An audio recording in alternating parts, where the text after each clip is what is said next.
The first person to see Miss Cressida Vale that morning was a crow, and even the crow seemed to judge her for being late. It stood on the crooked signpost at the turn of the lower Hampshire road, black wings hunched against the damp April wind, watching as the hired carriage lurched over a rut deep enough to swallow a wheel. Cressida steadied the paper packet of medicine in her lap with both gloved hands. The little bottle inside was more valuable to old Mrs. Pritchard than any ribbon in Lady Millicent Fane's dressing room, and that knowledge was the only reason Cressida had dared take the lower road at all.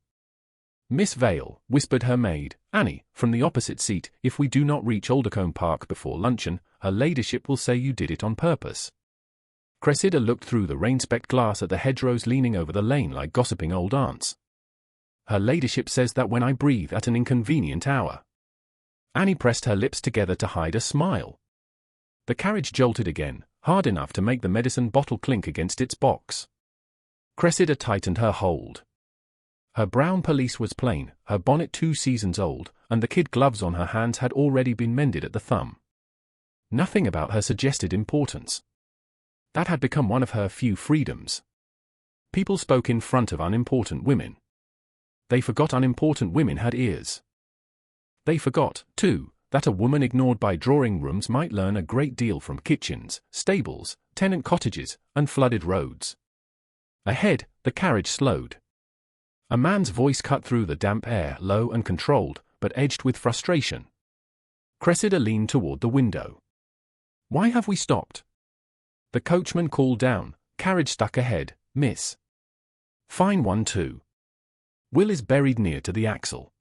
Cressida opened the door before Annie could protest. Mud sucked at the step beneath her half boot. The lane dipped just beyond the bend, where spring rain gathered in a brown, shining hollow. There, angled across the road, stood a dark travelling carriage with one rear wheel sunk deep into the mire. 2 postilions tugged uselessly at the horses' bridles while a groom tried to wedge a narrow plank under the wheel. Beside them stood a gentleman in a dark coat, tall and still, as if the mud had offended him by existing. His hat shadowed his face. One gloved hand held the carriage door, and the other was pressed briefly against his left wrist before he let it fall. Cressida noticed the movement. He had hurt himself and was determined no one should see it. That alone made him interesting. "You will only sink it deeper if you pull forward," she said. For male faces turned toward her with varying degrees of surprise. The gentleman's gaze settled on her last. It did not dismiss her. That was the first strange thing. "I beg your pardon," he said. His voice had the smooth authority of a man accustomed to being obeyed, but not the laziness of one who expected the world to solve itself for him. "The wheel is caught against the buried stone, not merely the mud.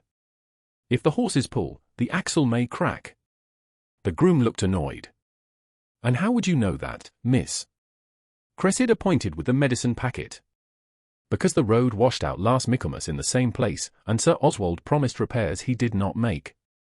There is a flat stone beneath that rut. You need to pull backward first, then lift the wheel edge with something broader than that plank." The gentleman's expression did not change, but something in his eyes sharpened. "Have you a broader plank hidden in your reticule?" Annie made a faint sound of horror from behind her. Cressida should have been offended. Instead, she almost smiled. "No, sir. But my coachman has a rope, and the fence rail there is loose. It has been loose for 6 months because no one at Aldercombe Park considers fences worth noticing unless cattle escape through them." For the first time, the gentleman looked toward the fence, not at her. "You heard the lady," he said to the groom. The groom hesitated. The gentleman's voice cooled by a single degree. "Now." That was the second strange thing. Men who outrank their surroundings often dislike being corrected, especially by women in plain bonnets. This one accepted useful information as if pride were less important than results. Within minutes, the loose rail was dragged free. The rope from Cressida's hired carriage was looped and knotted. Cressida stepped closer to show where the rail must go, ignoring the mud that climbed the hem of her pelisse. "Not there. It will split. Slide it under the outer rim." The coachman muttered, "Miss Vale, your gloves." She glanced down. The right glove had already darkened at the fingertips. They have survived worse than honesty. The gentleman heard. His mouth moved as if he had almost answered, then decided against it. When the rail stuck, Cressida crouched despite Annie's gasp and pressed her gloved hand beneath the edge to guide it. The wheel shifted. The mud gave a wet, stubborn sigh. "Careful," the gentleman said sharply. He was beside her before she could blink, one hand hovering near her elbow but not touching. He had manners, then. Even in a ditch.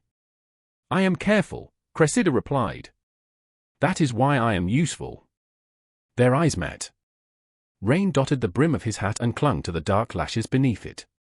He was not handsome in the soft, fashionable way Arabella praised in officers and dancing partners. His face was too severe for that, his mouth too disciplined, his gaze too direct. Yet the stillness of him had weight. It made the narrow lane feel like a room where everyone else had gone quiet. "Pull backward," Cressida called. Gently at first. Then all together. The men obeyed. The horses strained. The rail lifted. The wheel rose with a thick sound from the mud, slipped, then caught. Cressida reached instinctively to push the rope higher. The gentleman moved at the same instant. His gloved fingers closed over hers for the briefest moment. The pressure was firm, warm through the damp kid. The seam at her thumb gave way. A clean tear opened across the glove, and mud smeared the pale leather from wrist to knuckle. The wheel lurched free. The carriage rocked onto solid ground. One of the postilions cheered as if he had won a battle. Annie exhaled a prayer.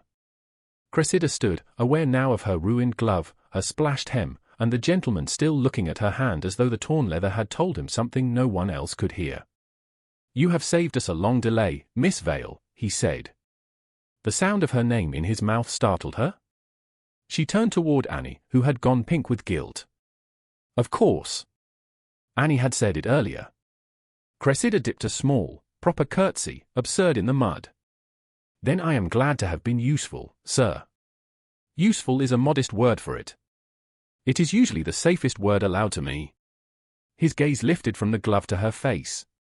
A silence opened, brief but oddly full. Cressida felt the danger of it at once, not a danger of impropriety in action. For Annie, 2 coachmen, a groom, and a pair of restless horses stood near enough to satisfy even Lady Millicent's strictest mood. It was a quieter danger. The danger of being seen too clearly by a stranger. She tucked the torn glove beneath the medicine packet. "I must return to Aldercombe Park." Something passed through his expression. Recognition, perhaps. Or calculation. It vanished before she could name it. "Aldercombe Park," he repeated. "Yes. You are expected there." The question was simple, but Cressida had learned that simple questions could be traps in polite society. "I am tolerated there." One of the postilions coughed. Annie looked ready to faint from embarrassment. The gentleman did not smile. That made the answer feel less foolish. "There is a difference," he said quietly. "A considerable one." Cressida should not have liked him for understanding that. She should not have noticed the restraint in his voice, or the way he stepped back the moment the road was clear, giving her space without making a display of it.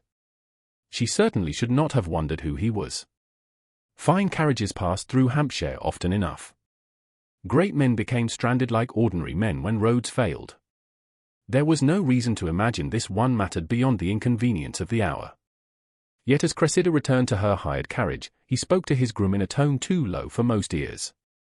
"See that the lady's wheel is checked before she leaves." Quietly. She paused with one foot on the step. He looked up, and for a heartbeat both of them knew she had heard. "That is not necessary," she said. "No," he replied. "It is merely proper." It was not proper. It was kind, and he was too proud to call it so. That made her chest ache in a way she did not welcome. Annie climbed in after her, clutching the medicine packet as though it were a royal jewel. The coachman inspected the wheel, found a loosened pin, and accepted assistance from the gentleman's groom with the awkward gratitude of a man who knew he could not refuse. Cressida kept her torn glove folded in her lap. Mud had worked into the seam. The tear could not be hidden. Lady Millicent would see it. Arabella would laugh. Sir Oswald would ask what trouble she had brought home this time. None of them would believe that a gentleman with a voice like winter authority had stood in a Hampshire lane and looked at Cressida Vale as if she were not an inconvenience, not a dependent, not a poor relation waiting to be used, but a person. The carriage began to move. Through the cloudy glass, she saw the stranger still standing beside the freed carriage. His hat was in his hand now. Dark hair stirred in the damp wind. For one unguarded second, his left hand shifted, and the edge of a ring glinted beneath the mud on his glove. Heavy gold. A crest she could not see clearly. Then he closed his fingers and hid it. Annie leaned toward the window. Do you think he was someone important? Cressida looked down at her ruined glove and tried to laugh softly enough to sound indifferent. Important men do not usually listen when I tell them they are wrong.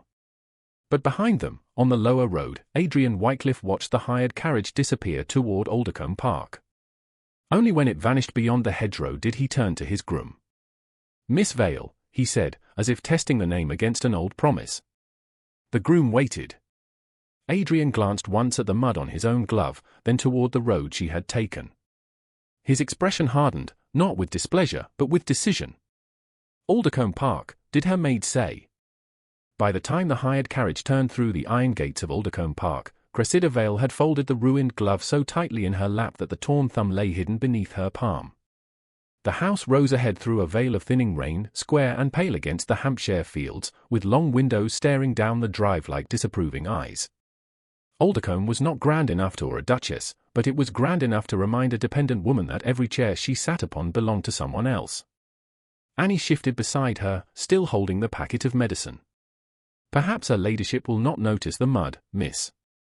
Cressida looked down at the splashed hem of her pelisse, the dark streak across her cuff, and the faint smear on one cheek where her damp glove had brushed her skin. Lady Millicent can notice a loose thread across a ballroom. The carriage stopped before the front steps. Before the footman could descend, the door opened from within, and a housemaid appeared in the entrance with the expression of someone who had been waiting for bad news and had decided Cressida would serve. Her ladyship has asked for you in the hall, Miss Vale. Not the drawing-room. Not the morning-room. The hall. A place for arrivals, departures, and correction before witnesses. Cressida accepted the medicine packet from Annie and stepped down carefully. Mud clung to her half-boots with a soft, accusing sound. The great hall smelled of beeswax, coal smoke, and lilies from a vase too large for the narrow console where it stood. Lady Millicent Fane stood beneath the staircase in a gown of dove-grey silk, her cap trimmed with lace sharp enough to look armed. Beside her, Miss Arabella Fane leaned one white hand upon the banister, a study in rose muslin and innocent curiosity. Sir Oswald Fane stood near the fireplace, reading a letter he had not turned a page of since Cressida entered. 3 servants had found reasons to linger. Of course they had. Miss Vale, Lady Millicent said, and the name sounded like a stain she had discovered on linen. You have returned. Cressida dipped her head. Yes, my lady. Mrs. Pritchard's medicine was delayed at the apothecary, but she will have it before the afternoon dose. How touching. Lady Millicent's gaze moved over the mud on Cressida's skirt. One might almost forget that a young woman of respectable connection should not make herself resemble a ditch worker in pursuit of tenant complaints. Mrs. Pritchard has a fever. Then Mrs. Pritchard should be grateful that she is not expected to receive callers. Arabella's mouth curved. Oh, Mamma, do not be severe. Poor Cressida cannot help being practical. Some ladies are simply born without a sense of appearance. Cressida kept the medicine packet steady. She had learned that if she held something useful, her hands would not betray her. May Annie take this to the West Cottage? Lady Millicent's brows lifted. You ask favours before explanations. I ask because medicine loses value when pride delays it. The hall went still. Sir Oswald's eyes rose from the letter. Annie inhaled sharply. Arabella's smile sharpened. Lady Millicent crossed the marble floor with measured steps and took the packet from Cressida's hand. For one cold second, Cressida thought she would refuse it. Instead, Lady Millicent handed it to the nearest footman without looking at him. Take it. At once. The footman bowed and left. That small mercy should have comforted Cressida. It did not. Lady Millicent had allowed the medicine to go because the household was watching, and she liked cruelty best when it could wear gloves. "Now," she said, "what happened to you?" "There was a carriage stuck in the lower road." "A carriage?" "Yes, my lady." "Whose carriage?" Cressida hesitated. She saw again the stranger's dark coat, the rain along his hat brim, the hidden ring beneath mud. "I do not know." Arabella gave a soft laugh. "You stopped for a gentleman and did not trouble to learn his name? How rustic." "He was in difficulty." "So you climbed into the mud?" "I assisted with the wheel." Lady Millicent's eyes dropped to Cressida's hands. "Show me your gloves." The command landed quietly, which made it worse. Cressida could have lied if she had been less tired. She could have said she left the glove in the carriage or lost it on the road. Instead, she unfolded her right hand. The torn kid lay across her palm, the pale leather ripped at the thumb and smeared deep brown across the knuckles. It looked ugly in the polished hall. It looked like evidence. Arabella descended 2 steps. "Oh, Cressida." Her voice was soft enough to be mistaken for pity by anyone who had never known her. "What will people think?" Cressida closed her fingers around the glove. "I hope they will think a wheel was freed." "People rarely think so kindly," Lady Millicent said. She held out her hand. "Give it to me." "My glove." "Do not be foolish. It must be cleaned, if it can be cleaned at all." Cressida did not move. The tear pressed against her palm. That glove was not valuable. It had been mended twice, and the leather was thin at the seams. Yet it was hers. More than that, it was the only proof that the morning had been something decent before this house made it dirty. "I can see to it myself." Lady Millicent's expression did not alter. "You have already shown what your judgment produces." Sir Oswald folded his letter at last. "Cressida, do not make a ceremony over a glove." Ceremony. That was what men called a woman's resistance when the object was small enough to steal without consequence. Cressida placed the glove in Lady Millicent's outstretched hand. Lady Millicent held it by 2 fingers, as if it might soil her skin through the air. "There," Arabella murmured. "Much better." Cressida looked at her cousin. Arabella was 19, golden-haired, and carefully trained to appear harmless. She wore innocence the way some women wore pearls, not because it was natural, but because it caught light. "I am glad you are comforted," Cressida said. Arabella blinked. Lady Millicent's face hardened. "You will go upstairs and change. You will not come down until you look like a gentlewoman again." "Yes, my lady." "And Cressida." Lady Millicent paused beside the console table. "You will remember that generosity towards strangers may be praised in sermons, but reputation is governed by witnesses. A lady alone in the road with an unknown gentleman is not a charming tale." Annie took one involuntary step forward. "She wasn't alone, my lady. I was there." Lady Millicent turned her head slowly. "Were you invited to speak?"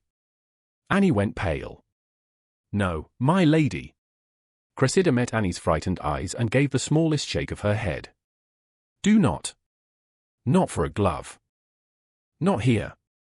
Sir Oswald cleared his throat, adopting the weary patience he used whenever money, duty, or Cressida was involved. "Your aunt is concerned for you. That is all. You must understand, my dear, your position is delicate." "My dear." He used it when he wanted something. "Because of House of Locksley?" Cressida asked. Arabella's hand tightened on the banister. Lady Millicent laid the torn glove on the console table, near the lilies. "Because of many things." Sir Oswald came forward. He was not an old man, but worry had softened his face and sharpened his appetites. "There remains an old family understanding. Your father and the late Duke of Locksley were close.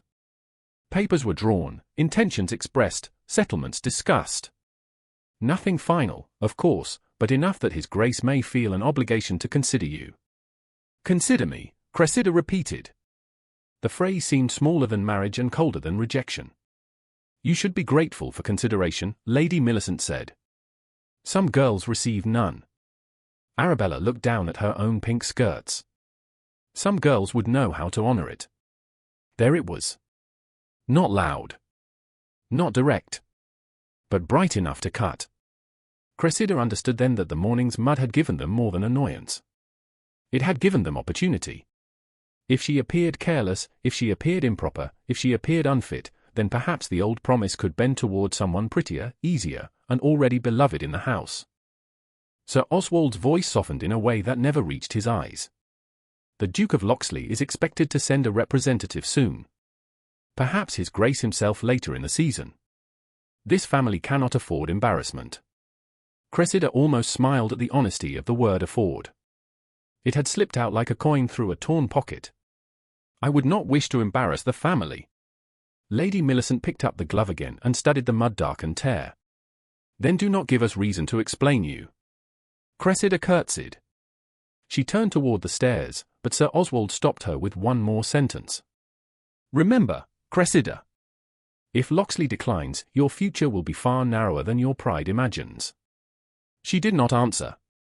A woman dependent on relatives learned to save words the way poor households saved candle ends. She climbed the stairs slowly, feeling the damp weight of her skirts and the absence of the glove as if something warmer than leather had been taken. Halfway up, Arabella called in a voice sweet enough for the servants. Do hurry and change. We don't want the Duke's people thinking you prefer ditches to drawing rooms. Cressida looked back. Lady Millicent stood below with the torn glove in her hand. Sir Oswald had returned to his letter. Arabella smiled as if she had merely offered sisterly advice. For a moment, Cressida saw the hall not as it pretended to be, all polished wooden lilies and family portraits, but as it truly was. A room full of people deciding what use could be made of her. Then the front knocker sounded. Every head turned. A footman crossed the hall, opened the door, and received a card from a liveried servant Cressida did not recognize. The footman carried it to Lady Millicent on a salver. She read it once. The color in her face changed so quickly that even Arabella noticed. Mamma. Lady Millicent passed the card to Sir Oswald. His mouth tightened. Cressida remained on the stairs, one hand on the rail, mud drying at the hem of her pelisse. Sir Oswald read aloud, not loudly, but the hall was silent enough to carry every word. A representative of House of Locksley will arrive at Aldercombe Park earlier than anticipated. Lady Millicent's fingers closed around the torn glove. Arabella's smile vanished. And Cressida, still damp from the lower road, thought suddenly of a stranger's steady eyes and the hidden flash of gold beneath his muddy glove. Lady Millicent had the hall scrubbed twice before breakfast, as if polished stone could erase the sight of Cressida standing there in mud. By noon, Aldercombe Park smelled of beeswax, hot linen, and nervous ambition. Footmen moved chairs that did not need moving. A maid was scolded for leaving a speck of ash near the grate. Arabella tried 3 ribbons before choosing the blue one that made her eyes appear softer, then wandered into the morning room to practice looking surprised by admiration. Cressida was told to wear the brown muslin because it was sober without inviting comment, which meant plain enough to disappear. She obeyed, not because obedience warmed her, but because resistance before the visitor arrived would only sharpen Lady Millicent's tongue for later. The torn glove had not been returned. Its absence troubled her more than she wished to admit. By the time the sound of wheels came over the gravel drive, Cressida was standing near the window with a basket of mending she did not need, watching rainwater drip from the yew hedge in bright, steady beads. Do not hover, Lady Millicent said from the sofa. It gives the impression of anxiety. Cressida Saturday, yes, my lady. And do not look as though you have been waiting for judgment. Arabella laughed lightly. But she has, mamma. Sir Oswald lowered his newspaper. Enough. We must appear united. United was an interesting word for a household where every smile had a blade behind it. The butler entered a moment later, his face arranged into professional calm. Mr. Adrian Wycliffe, my lady. Representative of House of Locksley. Cressida's needle stopped in the linen. The doorway seemed to narrow. The gentleman who entered was not splashed with mud now. His dark coat was brushed, his boots clean, his cravat tied with severe precision. Without the rain and the road, he looked even more formidable, not older than 35 perhaps, but carrying himself with the still authority of a man who had learned early that rooms changed when he entered them. Cressida felt the air leave her lungs. The stranger from the lower road bowed to Lady Millicent. Lady Millicent. Sir Oswald. His gaze moved over the room, paused on Arabella's practiced blush, then came to rest on Cressida. Not long. Not improperly. Long enough. Miss Vale. Her fingers tightened around the needle. Mr. Wycliffe. Lady Millicent's brows lifted. You are acquainted. Cressida opened her mouth, but he answered first. Only by circumstance. Miss Vale was kind enough to offer practical assistance on the road yesterday. How very charitable of her, Arabella said. Cressida has such a talent for finding misfortune. Mr. Wycliffe turned his eyes to her. Some people find misfortune. Others leave it there. Arabella's smile faltered. It was a small thing. It landed like a door quietly closing. Lady Millicent recovered with admirable speed. We are honored by your visit, sir. We had expected communication by letter first. His Grace prefers facts to correspondence when family matters are delicate. Sir Oswald gestured him toward a chair. Quite so. Quite so. We are eager to satisfy any inquiry. That is fortunate, Mr. Wycliffe said, sitting only after Lady Millicent had inclined her head. I have several. Cressida looked down before anyone could read her face. He was not merely passing through. He had come because of Locksley. Because of the old promise. Because, perhaps, of her. Lady Millicent folded her hands. Naturally, the Duke must wish to know whether Miss Vale has been properly brought up. Her situation has not been ideal, poor girl, but we have done our Christian duty. Indeed. His voice did not rise. It did not need to. Miss Vale is under your guardianship. In a manner of speaking, Sir Oswald said. Her father left little beyond expectations and sentiment. We took her in. Cressida kept her needle still. Little beyond expectations and sentiment. Her father had left books, letters, a miniature of her mother, and debts that were not entirely his own. But dead men could not correct the living. Mr. Wycliffe's gaze shifted toward the portrait above the mantel, a faded likeness of Captain Edmund Vale in regimentals, placed there years ago because removing it would have looked unkind. Something in Mr. Wycliffe's face changed. Not softness. Recognition. Captain Vale, he said. Sir Oswald blinked.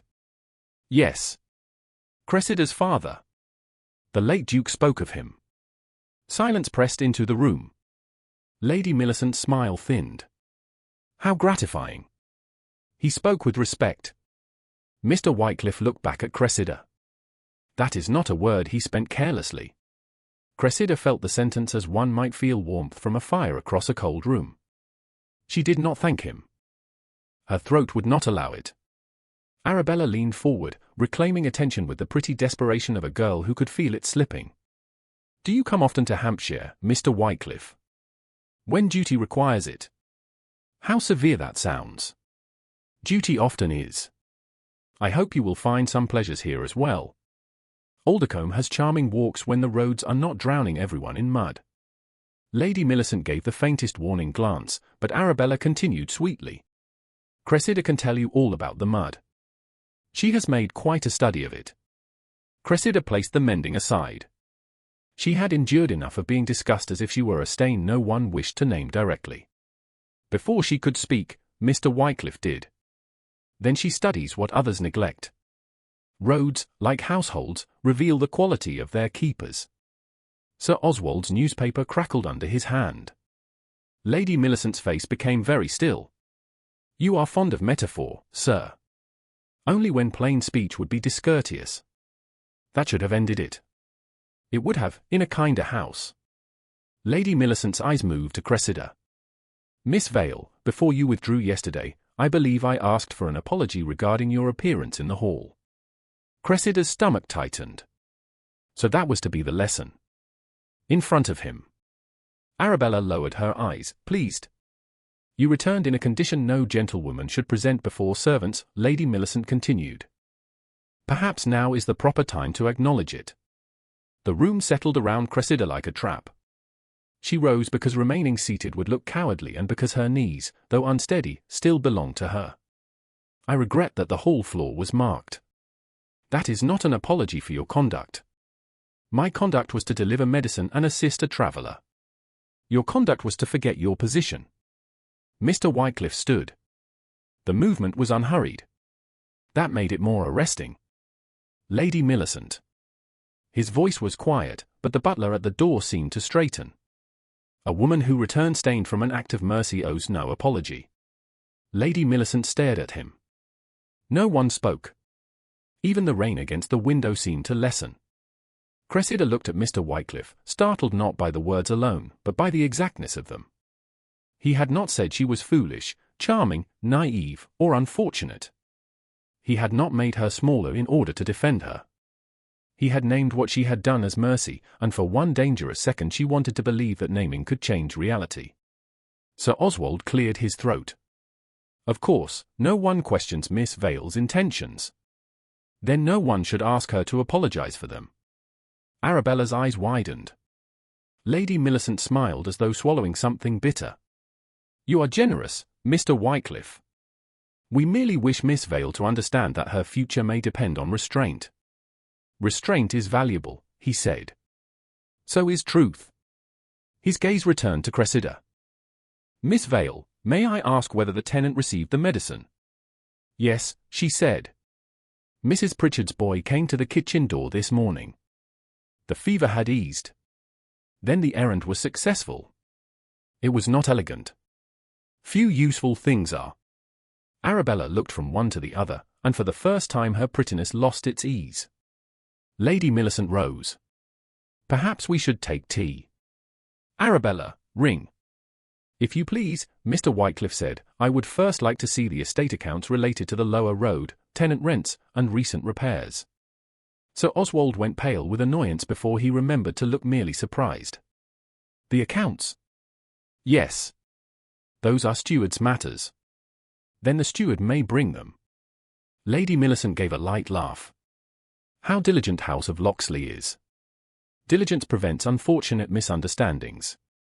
He glanced once at the console table near the door. Cressida followed the glance and saw Lady Millicent's workbox there, closed, its brass latch gleaming. Her torn glove was not visible. Yet somehow she knew he had noticed the box. Worse, Lady Millicent noticed that he had noticed. The air shifted. Miss Vale, Lady Millicent said, too smoothly, you may go. Cressida curtsied and moved toward the door. As she passed Mr. Wycliffe, she allowed herself one sentence, barely above breath. Why did you not tell them the full truth about the road?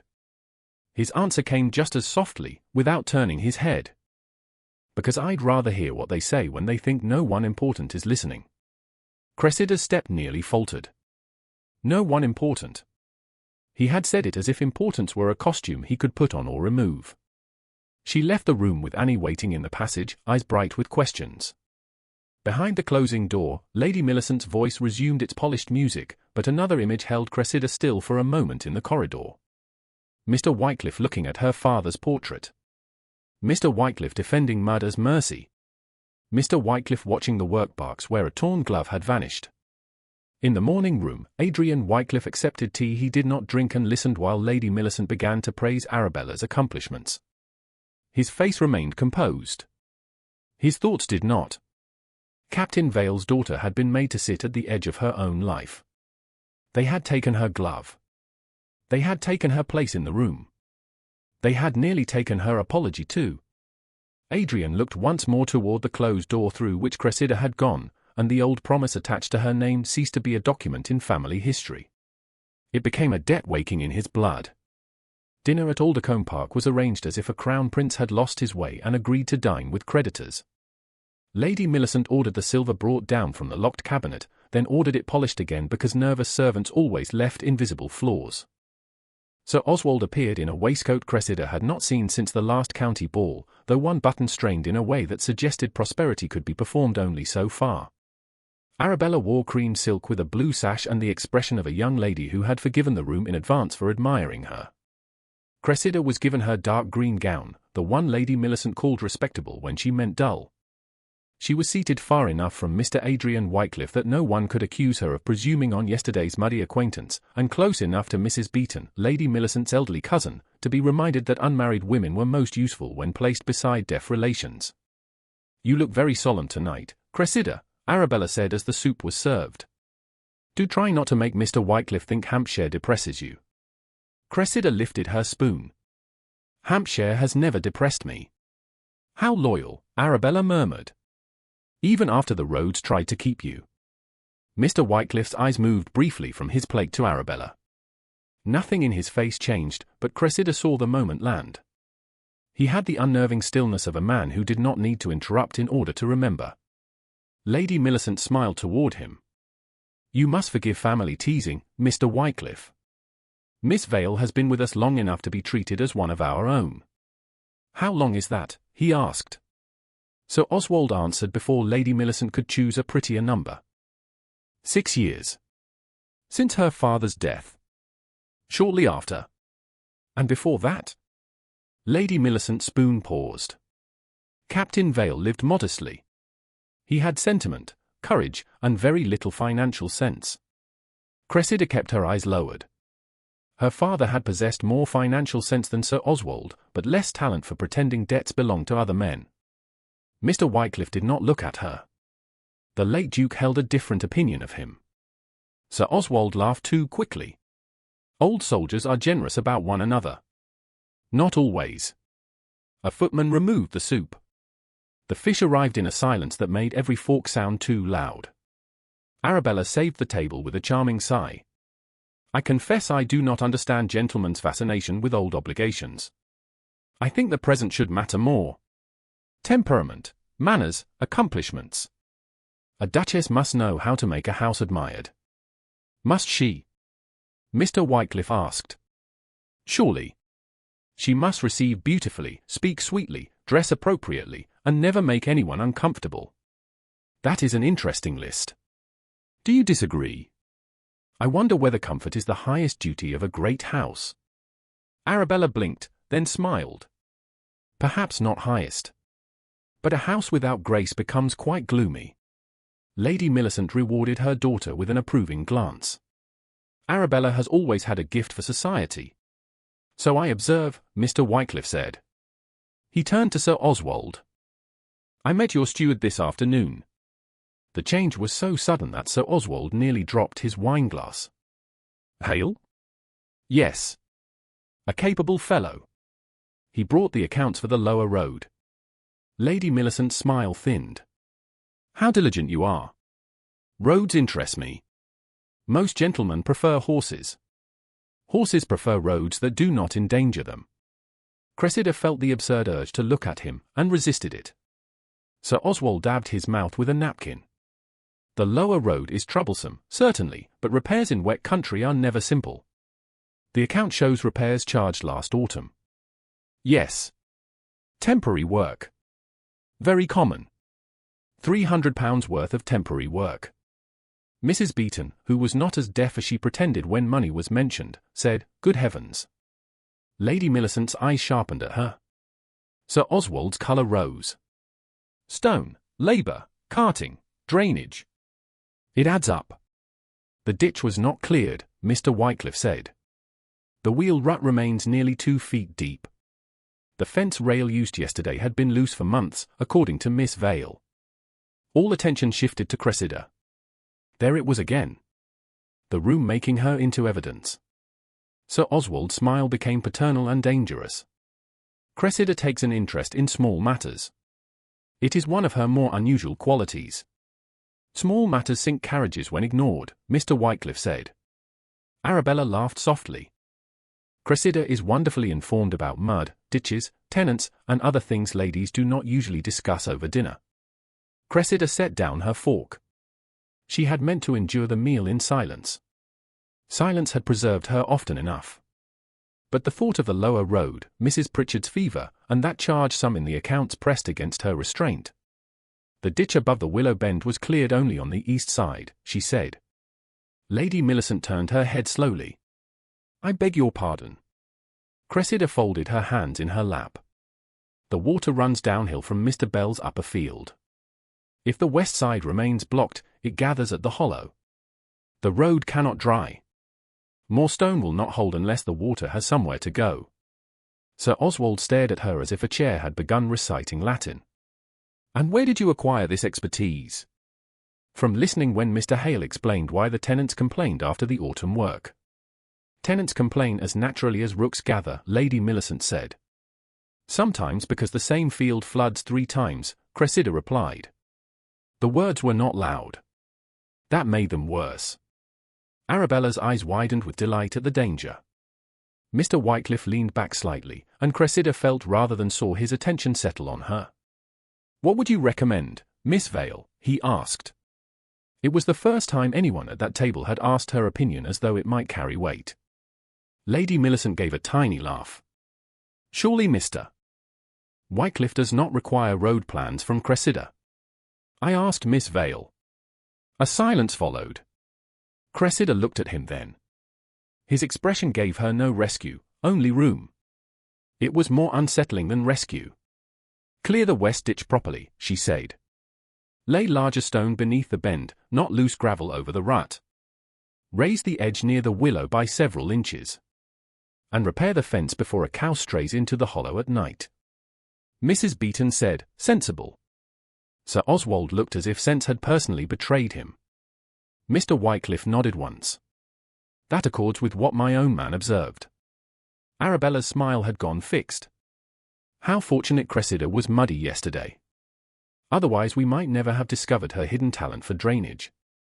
It was not hidden, Mr. Wycliffe said. It was unused. Lady Millicent's hand tightened around her knife. You are very kind to encourage her. I do not encourage what is not there. He turned to Sir Oswald. I will need copies of the rent rolls, repair accounts, and any correspondence concerning the lower road by morning. Sir Oswald swallowed. By morning? Yes. That is rather short notice. The road gave shorter notice to my carriage. For one dangerous second, Cressida thought she might laugh. She did not. Arabella leaned toward him, trying again to draw warmth from stone. You must not think all of Aldercombe is so practical and disagreeable. Mamma has planned a small county tea tomorrow. Several families are eager to meet anyone connected to Locksley. How considerate. You will come, of course. If Lady Millicent wishes it. Lady Millicent's smile returned, smooth as cream poured over poison. I insist. It will be a pleasant way to clarify certain impressions. Cressida felt those words turn toward her before anyone looked. Clarify. Impressions. A tea arranged like a lace-edged trap. After dinner, while Lady Millicent guided Mr. Wycliffe toward the drawing-room and Arabella floated beside him like a determined blossom, Cressida slipped into the corridor to breathe. Annie stood near the service door with a folded cloth, near enough to serve as propriety and far enough to pretend not to hear. Cressida pressed one hand against the cool wall. Miss Vale. She turned. Mr. Wycliffe had paused at the corridor entrance, not crossing the threshold fully. He observed the distance, the maid, the rules. Even that care struck her. You should not be here, she said quietly. I am in the corridor. At Aldercombe, corridors have ears. Then I shall give them very little. She tried to smile and failed. You asked about the road as if I were not ridiculous.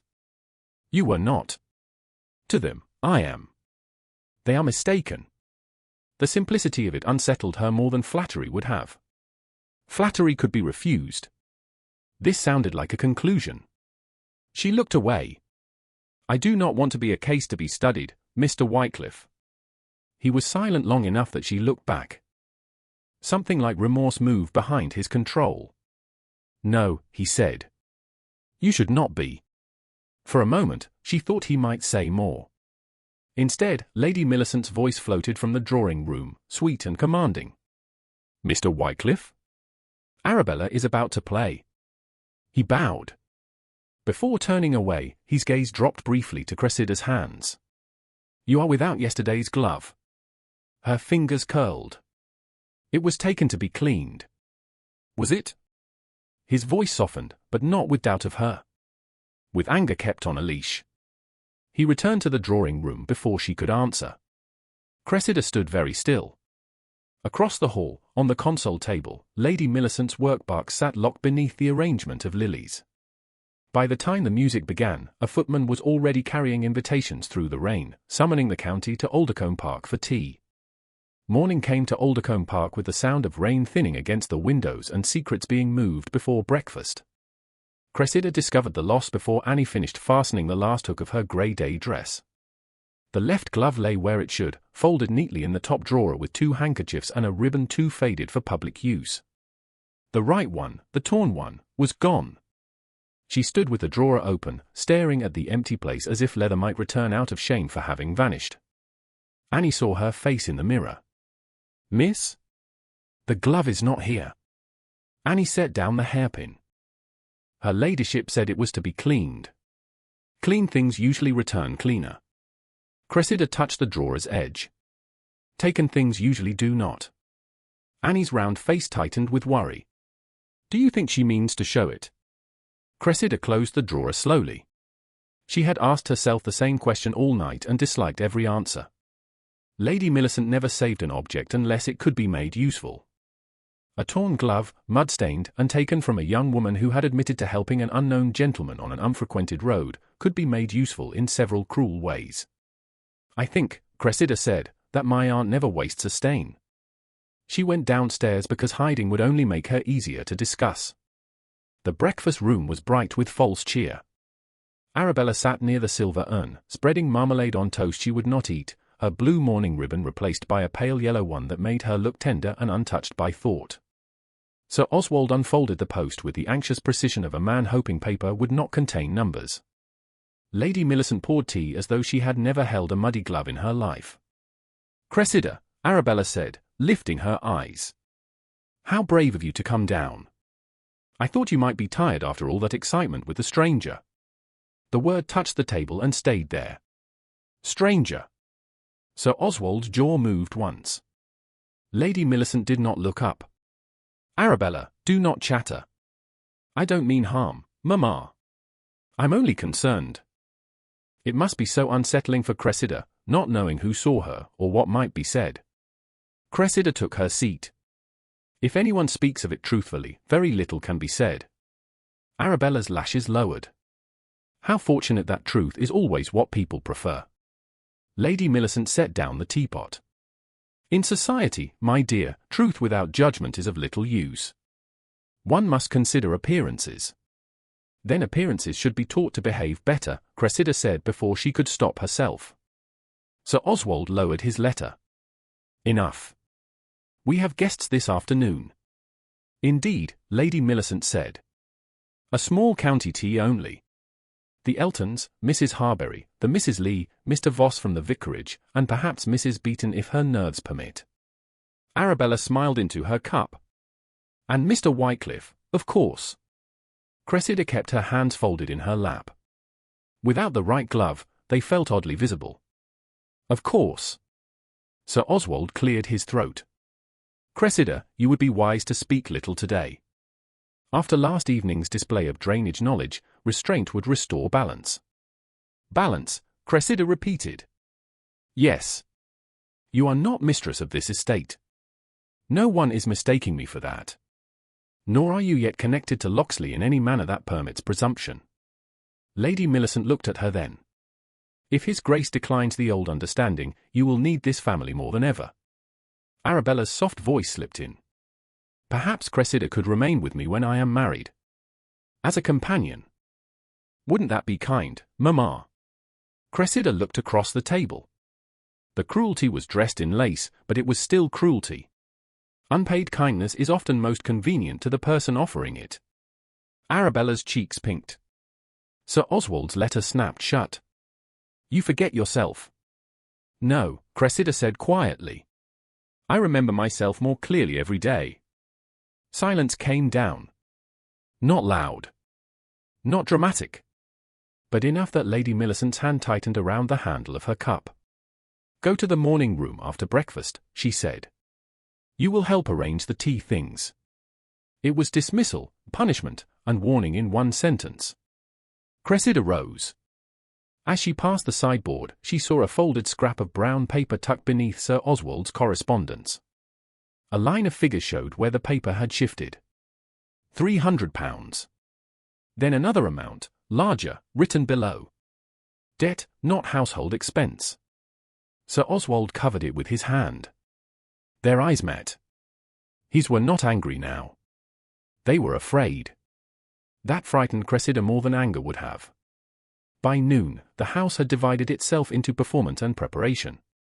In the morning room, Lady Millicent supervised the placement of porcelain cups with the gravity of a general placing troops. The tea table stood near the window, where light would make everything appear innocent. Arabella practiced concern near the pianoforte. Cressida arranged plates of seed cake and thin sandwiches, aware that two maids watched Lady Millicent's workbox as if warned not to touch it. The little brass latch was closed. The box sat beside the folded napkins. Cressida knew without opening it that her glove was inside. "Do not place the cups so close together," Lady Millicent said. "It looks provincial." Cressida moved them. "Yes, my lady. And do not wear that expression." "Which expression?" "The one that suggests endurance. It is unattractive." Arabella came nearer, lowering her voice just enough to pretend privacy. "You might make today easier, you know." Cressida did not look at her. "By becoming invisible. By being sensible. If Mr. Wycliffe sees that you are troublesome, what do you think he will report? A duke needs a duchess who brings admiration, not questions. Does he? Don't pretend you don't understand. Everyone knows the old promise was only kindness to your father. Kindness can be redirected." Cressida placed the last spoon beside its saucer. "So can disappointment." Arabella's smile vanished. Lady Millicent turned. "Arabella, leave Miss Vale to her spoons. Come upstairs. I want the pearl comb in your hair." When they left, the room seemed to exhale. Cressida stood alone for one moment, then moved toward the workbox. Her fingers had just touched the brass latch when a voice spoke from the doorway. "I would not open it here." She turned sharply. "Mr. Wycliffe stood just inside the threshold, hat in hand, rain darkening the shoulders of his coat. Annie was visible in the passage behind him, which meant he had asked properly to be admitted and had not cornered her. Even so, Cressida's pulse betrayed her. "You arrive quietly, Mr. Wycliffe." A useful habit in houses where people speak differently before witnesses. His gaze moved to the workbox. "Is it there?" She drew her hand back. "I believe so." "Then leave it there." That is easy counsel from someone whose glove is not being turned into a sermon. It is not counsel. It is caution. He stepped no closer. "I spoke with the stable boy who took a coin from Lady Millicent's maid yesterday. He carried something wrapped in linen from the laundry passage to this room." Cressida's throat tightened. "My glove." "Most likely." "Why would he tell you?" "Because I asked after his mother's cottage roof before I asked about the glove." She stared at him. "You knew about his mother." "I listen to stewards when they are nervous." There it was again. That sense that he saw the joints of a house where others noticed only Polish. Cressida looked toward the workbox. "If you know, why not take it?" "Because theft answered by theft leaves truth looking like a quarrel. Let Lady Millicent show what she means to use. Then it becomes evidence of her intention, not merely yours of mud."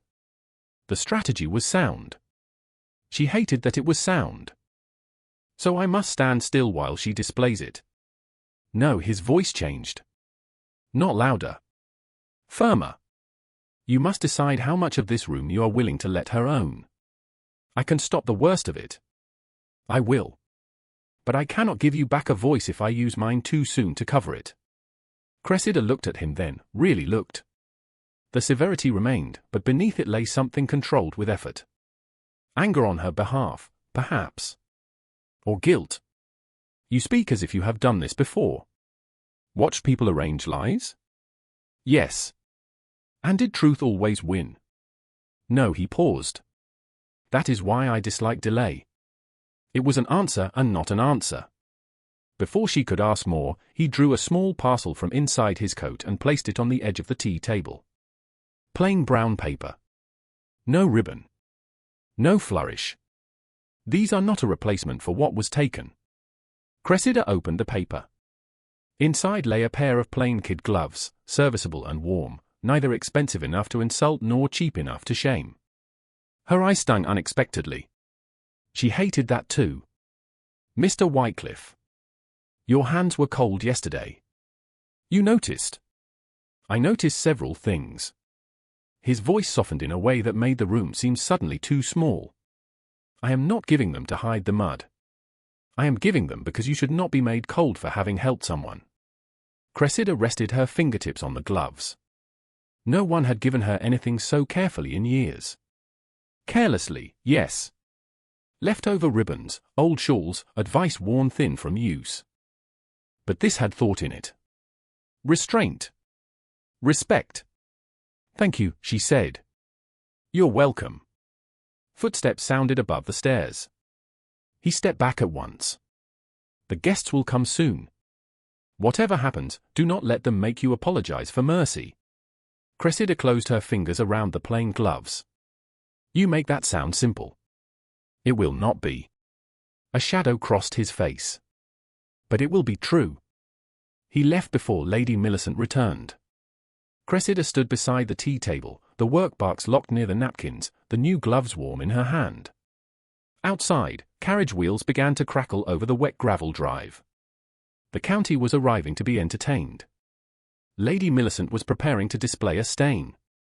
And for the first time since the lower road, Cressida understood that the mud was no longer merely on her glove. It had reached the polished floor of Aldercombe Park, and someone powerful had begun to trace where it led.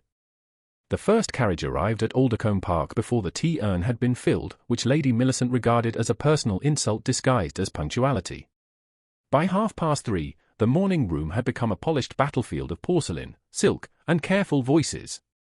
Rain silvered the window glass, but inside the candles were lit early, warming the gilt frames and making every guest appear softer than they were. Mrs. Harbury came first, all feathers and curiosity. The Mrs. Lee followed with their mother, who had the unsettling habit of hearing scandal before it was spoken. Mr. Voss from the vicarage stood near the mantel, solemn and observant, while Mrs. Elton praised the seed cake in a tone that suggested she had come for something far sweeter than sugar. Cressida stood beside the tea table in the plain gloves Mr. Wycliffe had given her, feeling their modest warmth around her fingers like a private promise she had no right to trust. Lady Millicent had chosen her position with care. Arabella sat near the pianoforte in pale lavender, lit by the window, the perfect picture of gentle eligibility. Cressida was stationed by the cups, useful, visible, and easy to summon into embarrassment. Mr. Wycliffe arrived after the first round of greetings, neither early enough to look eager nor late enough to seem careless. His bow to Lady Millicent was exact. His glance toward Cressida was brief. That briefness steadied her more than any display would have done. Mr. Wycliffe, Lady Millicent said, her voice bright as thin ice. How pleased we are that House of Locksley takes such an interest in our small county gathering. House of Locksley takes an interest where it has obligations, he replied. Mrs. Harbury leaned toward Mrs. Elton at once. Cressida saw the movement. So did Lady Millicent. Obligations, Lady Millicent repeated, smiling. What a noble word. It can mean so many things. Protection, duty, correction. Arabella lowered her eyes. Mamma, you make everything sound severe. Only because life becomes severe when young ladies forget caution. The room heard it. Every fan paused by a fraction.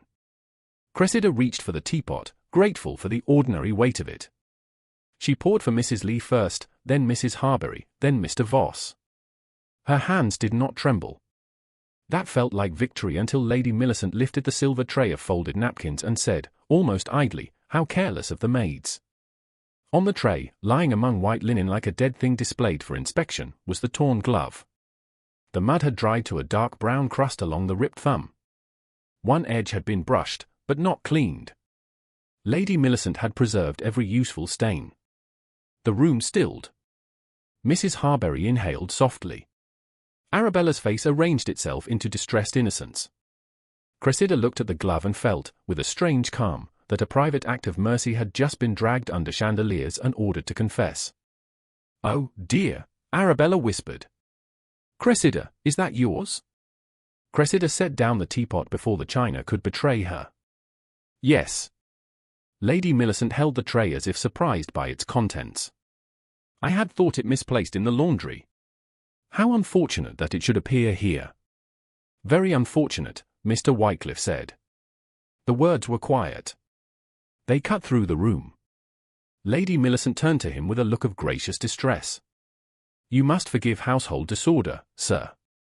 Poor Miss Vale had rather a trying adventure on the lower road. So I understand. We are all relieved nothing worse came of it. Mrs. Harbury leaned forward. Something happened on the lower road. Lady Millicent gave the smallest sigh. I dislike repeating what may be misunderstood. She paused, inviting misunderstanding to enter and take a chair. Miss Vale was discovered in the mud with an unknown gentleman. A little sound moved through the room, not loud enough to be named, but sharp enough to wound. Cressida felt it pass over her skin. Arabella looked down at her clasped hands. She meant well, I am sure. I'm certain she did, Mrs. Elton said, with a tone that meant certainty was impossible. Mr. Voss frowned. Was Miss Vale unaccompanied? Annie, standing near the door with a plate of cakes, went pale. Cressida spoke before anyone could silence the maid. No. My maid was with me. So were 2 coachmen, a groom, and postilions. Mrs. Harbury's brows rose. That is rather a crowd for an impropriety. Lady Millicent's smile hardened. Crowds do not always prevent poor judgment. Mr. Wycliffe set his untouched cup on a side table. Before poor judgment is discussed, perhaps judgment should be supplied with facts. Sir Oswald, who had spent the gathering near the bookcase pretending ease, came forward. My dear Wycliffe, Lady Millicent only means that appearances can be damaging. A young lady connected, however distantly, with a great house cannot be too careful. Careful is not the same as silent, Mr. Wycliffe said. The fan stopped entirely now. Lady Millicent laid the glove upon the tray again, more visibly than before. Then let Miss Vale speak. Cressida, explain to our friends how your glove came to be torn while you were assisting a gentleman whose name you did not know. Every eye turned to her. There was the trap. Not in the glove alone, but in the shape of the question. To defend the act was to repeat the impropriety. To refuse was to look guilty. Cressida looked at the glove, then at Arabella's lowered lashes, then at Mr. Wycliffe. His expression did not rescue her. It offered steadiness. Space. The choice had to be hers. A carriage wheel sank in the lower road, she said. The mud had gathered where the west ditch remains and cleared. The men were pulling forward, which would have damaged the axle. I explained the wheel had to be lifted backward first. My glove tore while I helped guide the rail beneath the rim. Mrs. Lee blinked. You guided the rail yourself? Yes. Arabella gave a little shiver. How alarming. It was muddy, Cressida said. Not alarming. A faint, unwilling smile touched Mrs. Harbury's mouth. Lady Millicent heard the shift and struck quickly. You see, Mr. Wycliffe? Miss Vale speaks as if roads and rails were suitable occupations for a gentlewoman. One worries what His Grace will think when he learns she has been handling carriage wheels in the company of strangers. Cressida felt the words close around the old promise like fingers. Before she could answer, Mr. Wycliffe took one step toward the tea table. His Grace may already know more than this room supposes. The silence that followed was deeper than the first. Sir Oswald's eyes narrowed. Lady Millicent's hand tightened on the tray. What a curious statement. Not nearly as curious as condemning a woman for preventing an accident. No one condemns mercy, Lady Millicent said. We condemn recklessness. Then show the witness who calls it reckless. Lady Millicent faltered. Only slightly. Witness. You have displayed a glove. You have offered implication. Where is the witness who says Miss Vale behaved improperly? Mrs. Elton looked down into her tea. Mrs. Harbury looked fascinated. Mr. Voss looked troubled, which was perhaps the best that could be expected from a clergyman invited unknowingly to a social ambush. Sir Oswald stepped in with forced calm. This is not an inquiry. No, Mr. Wycliffe said. An inquiry begins with evidence. This appears to have begun with embroidery. Arabella's cheeks flushed. Mr. Wycliffe, you can't mean to suggest Mamma invented concern. I suggest concern should be careful not to resemble accusation. Lady Millicent's smile returned, colder and more dangerous than before. You are protective, sir. Of truth, I hope. Truth includes reputation. Even if the gentleman was in distress, the world may not be kind enough to understand Miss Vale's motives. Cressida turned to her aunt. The room seemed to narrow again, but this time she did not feel small within it. Then the world may improve itself, she said. A gasp came from one of the Mrs. Lee. Lady Millicent stared. Cressida heard her own heart, steady and hard. I will not call mercy a disgrace. Mr. Wycliffe looked at her then, and something unguarded crossed his face so quickly she almost missed it. Pride. Not possession. Not pity. Pride. Lady Millicent recovered first. How prettily said. Yet pretty phrases will not govern consequence. Mr. Wycliffe's voice lowered. Nor will insinuation govern House of Locksley. Sir Oswald's face changed at the name. It was not fear exactly. It was calculation forced to adjust its sums. Mr. Voss cleared his throat. If Miss Vale was accompanied, and if the gentleman was indeed in difficulty, I failed to see cause for moral alarm. How charitable of you, Mr. Voss, Lady Millicent said. I pray others will be equally generous when stories travel. Stories travel best when someone saddles them, Mrs. Harbury murmured. Lady Millicent heard and did not forgive. Tea resumed, but not the same tea. The cups sounded too delicate. Arabella played a short piece at the pianoforte with more force than grace. Sir Oswald spoke to Mr. Wycliffe about weather and turnips until Mr. Wycliffe's lack of response defeated both subjects. Cressida served, answered when addressed, and kept her hands inside the plain gloves. The torn one remained on the tray until Lady Millicent removed it herself. Near the end of the gathering, Mr. Wycliffe approached Cressida with Mrs. Harbury only a few steps away and Annie visible by the door. His propriety was flawless. His voice was low. I could have named the gentleman on the road. Cressida's fingers tightened around a saucer. I know. Do you? If you had spoken before they showed everything, Lady Millicent would have called it proof that I had trapped a man connected to Locksley. Sir Oswald would have turned gratitude into obligation before the room could breathe. He studied her. You saw that quickly.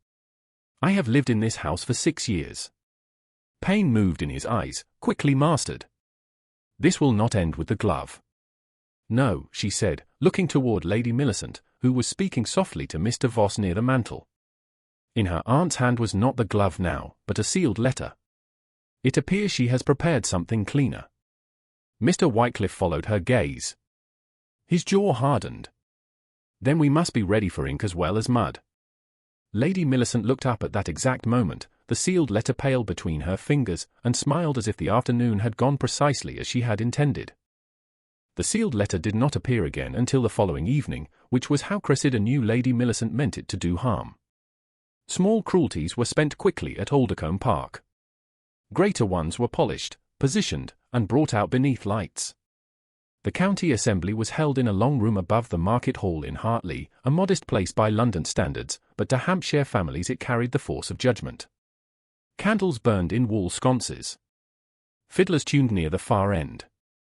Damp cloaks steamed faintly in the entrance passage, and every mother with a daughter to display had arranged herself where she could see the doorway without seeming to watch it.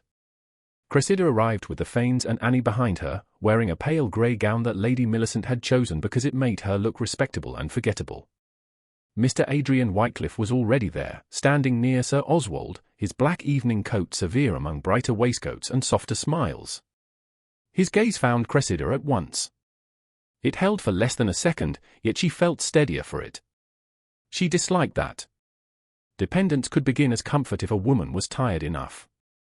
Smile, Lady Millicent murmured beside her. People are curious after yesterday. Curiosity is not a virtue, Cressida said. No, but it is useful. Arabella, in white muslin with seed pearls woven through her hair, gave a delicate shiver of excitement. Poor Cressida. Everyone is being so kind to pretend not to look. Cressida turned her head. Then let us reward them by pretending not to notice. Arabella's smile tightened. The first half-hour passed in careful fragments. Mrs. Harbury nodded to Cressida with unexpected warmth. Mr. Voss bowed with grave politeness. Two young ladies whispered behind their fans and looked away too quickly. Cressida accepted lemonade she did not want and stood near Mrs. Beeton, who had chosen not to attend but had sent her disapproval in spirit through every draughty window. Then the dancing began. Arabella was claimed for the first set by a young baronet. Lady Millicent watched Mr. Wycliffe watch the room, and Cressida saw her calculation sharpen. He had not asked Arabella to dance. He had not asked anyone. He moved through the assembly like a man collecting weather before a storm. Near the refreshment table, Sir Oswald spoke to him in a voice just loud enough for passing ears. "You must understand our concern. Miss Vale has virtues, certainly, but she lacks social instinct. His Grace will require a wife who does not invite speculation." Mr. Wycliffe answered without looking away from the dancers. "Speculation often says more about the speculator than the subject." "An elegant sentiment," Sir Oswald said. "Not always practical. I have found truth practical in the long term." Lady Millicent approached then with Mr. Voss beside her and the sealed letter in her hand. Cressida felt the room tilt before anyone spoke. The letter was folded on thick cream paper, sealed with red wax. It looked clean. That was the genius of it. Mud could be dismissed as accident. Ink pretended to be intention. "Mr. Voss," Lady Millicent said gently, "I hesitate to trouble you, but as a clergyman and a friend of our family, perhaps you might advise us." Mr. Voss looked uncomfortable. "If I may be of service. A note has come into my possession. I hoped it was nothing. Truly, I hoped it with all my heart. But after yesterday's unfortunate discussion, I fear silence may harm Miss Vale more than candor." Cressida set down her glass. The cold of it had gone into her fingers. Mr. Wycliffe turned fully now. "What note?" Lady Millicent's eyes flicked toward him. One written in Miss Vale's hand, apparently arranging to meet the unknown gentleman at the lower road. The word spread faster than music. Fans paused. A laugh died near the pianoforte. Arabella stood among the dancers with one hand pressed to her throat, a portrait of wounded family feeling. Cressida walked toward Lady Millicent before she could be summoned like a servant. "That is false." Lady Millicent's sorrowful expression deepened. "My dear, I have not yet read it." "You did not need to. You wrote the accusation before you opened the envelope." A murmur moved through the room. Sir Oswald's face darkened. "Cressida." Mr. Wycliffe stepped closer, but not between them.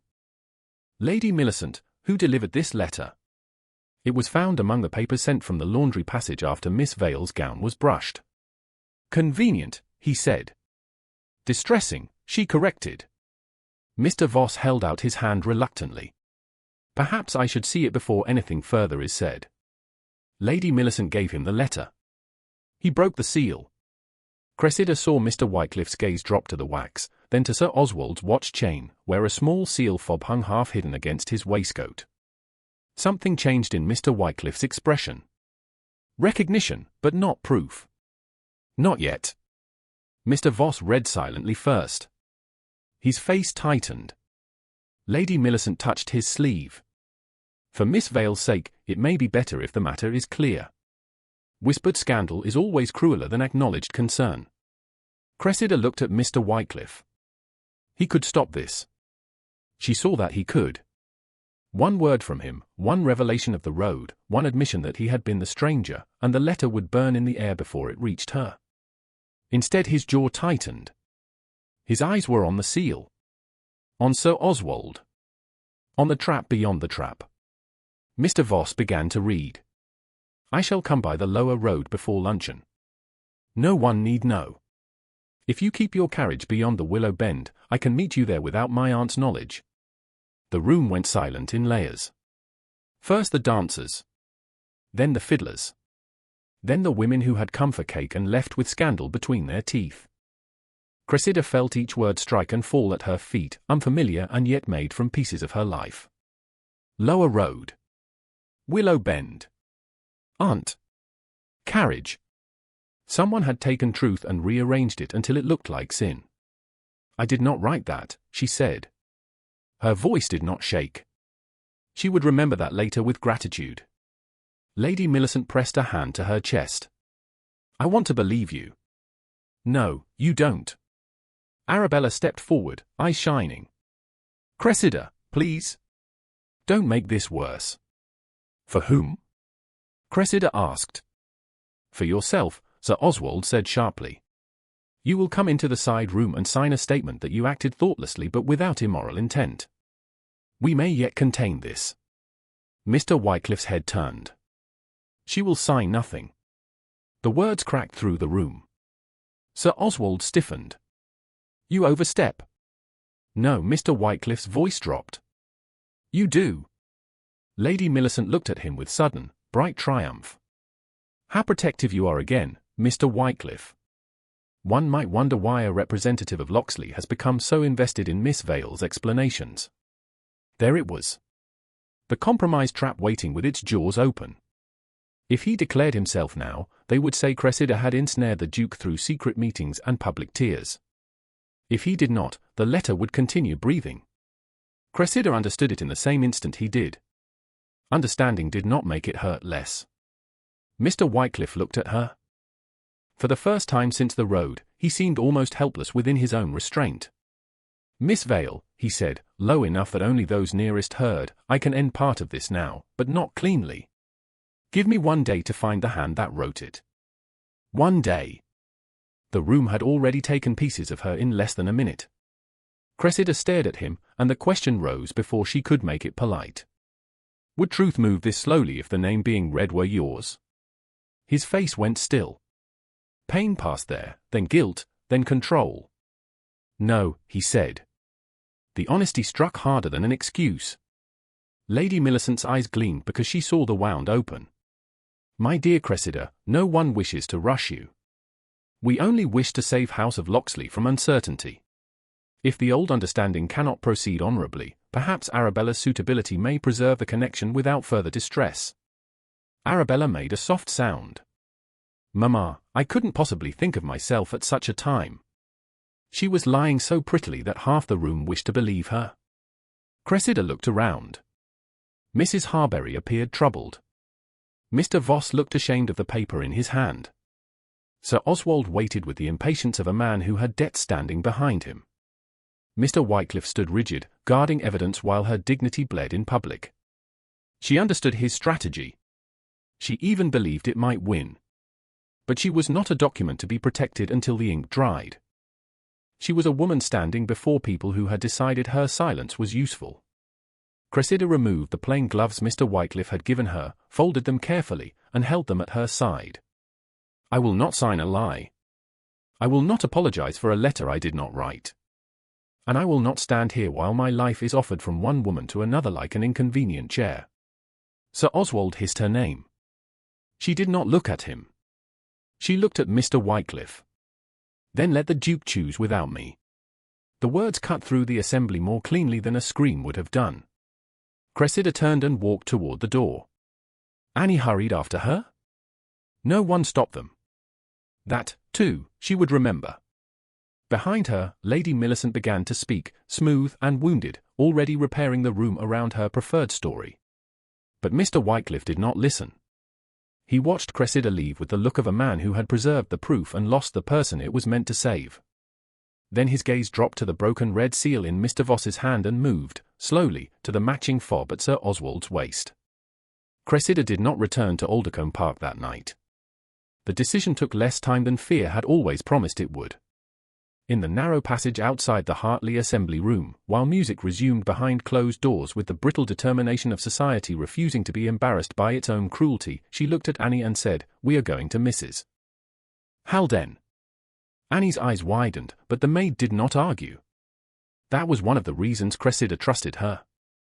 They took the Fane carriage because it had brought them, and because Sir Oswald had not yet thought to forbid the use of what he considered his property.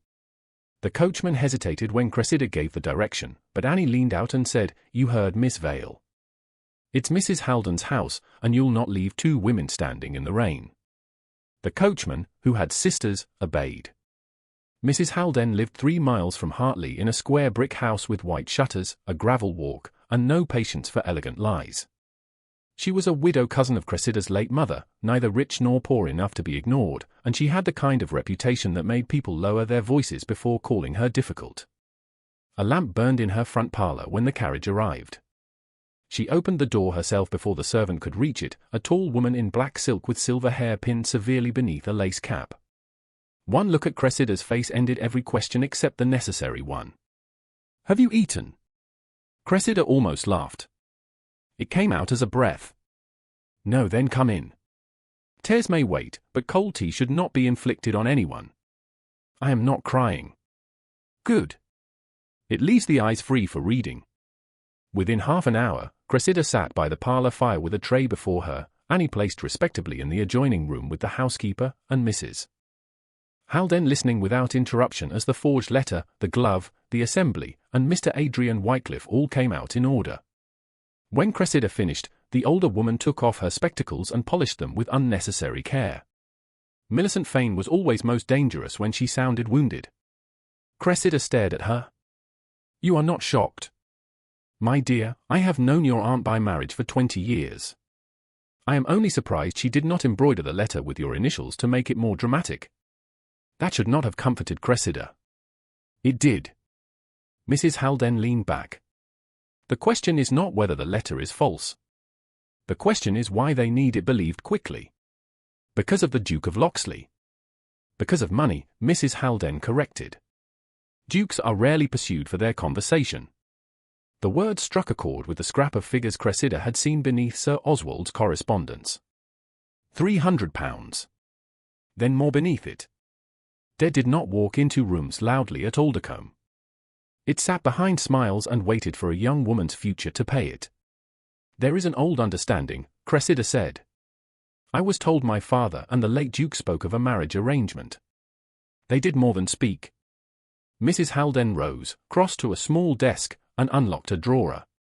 From it she took a packet tied with faded blue tape. "Your mother sent copies to me before she died." She did not trust Sir Oswald's memory, which was wise, since his memory improves whenever profit is nearby. Cressida's hand closed around the arm of the chair. "You had copies all this time." "I had fragments. Enough to know the arrangement was not charity tossed to a penniless girl. Your father saved the late Duke from a disastrous investment in Portugal after the war. More than that, he kept the matter quiet. The Duke considered it a debt of honor." Mrs. Haldane placed the packet on Cressida's lap. "The proposed settlement included a trust for you. Not for Sir Oswald. Not for Lady Millicent. For you." The fire snapped softly. Cressida looked down at the blue tape until it blurred. "Then why did they let me believe I was a burden?" "Because burdened women are easier to steer." The sentence entered her like cold water, sharp and clarifying. Cressida untied the packet with careful fingers. The paper smelled faintly of dust and lavender. Names leapt from the page.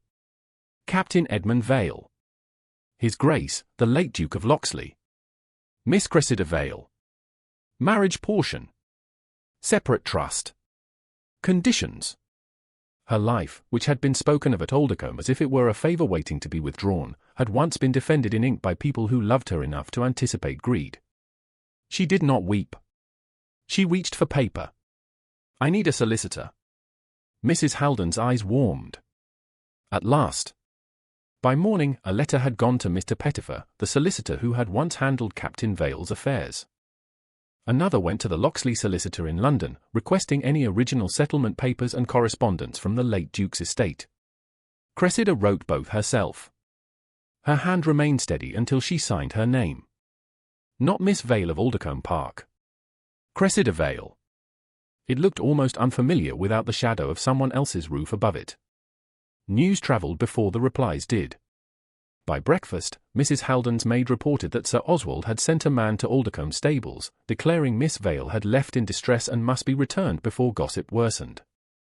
Mrs. Haldane listened, buttered her toast, and said, "Tell any man from Aldercombe that Miss Vale is here under my roof, with her maid, and that propriety is better served in this house than in any room where false letters are read aloud." The maid looked delighted. "Yes, madam." Cressida lowered her cup. "You need not make enemies for me." "Child, I collected most of my enemies before you were born."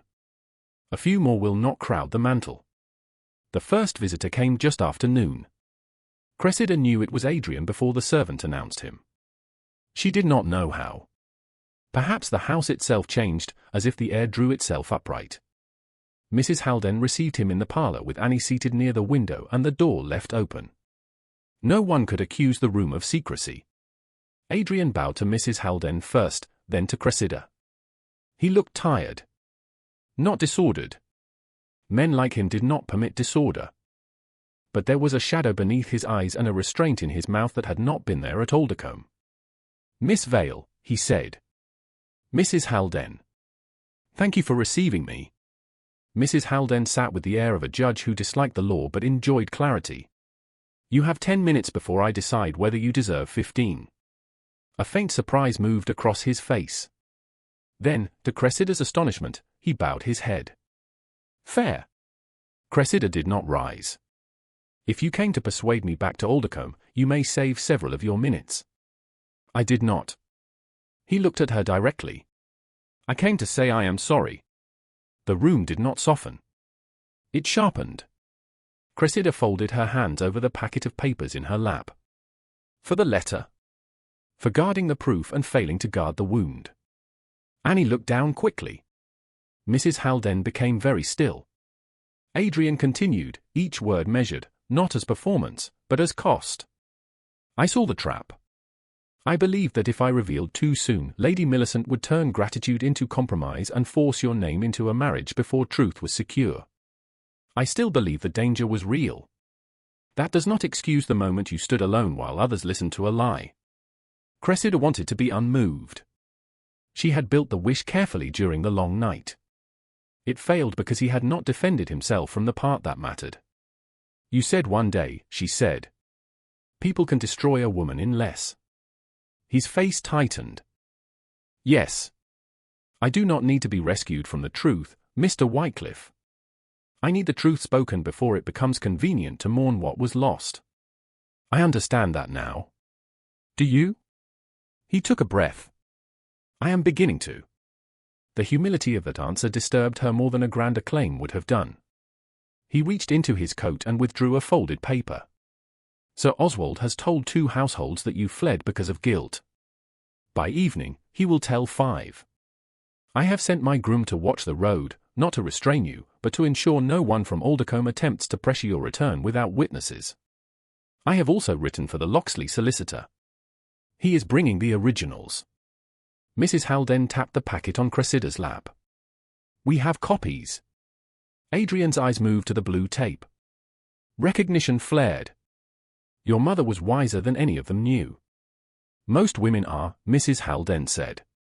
He accepted the rebuke with another small bow. Cressida looked at him, this man who had stood in a muddy lane without naming himself and in an assembly room with too many names unsaid. What happens if the papers prove what Mrs. Haldane says?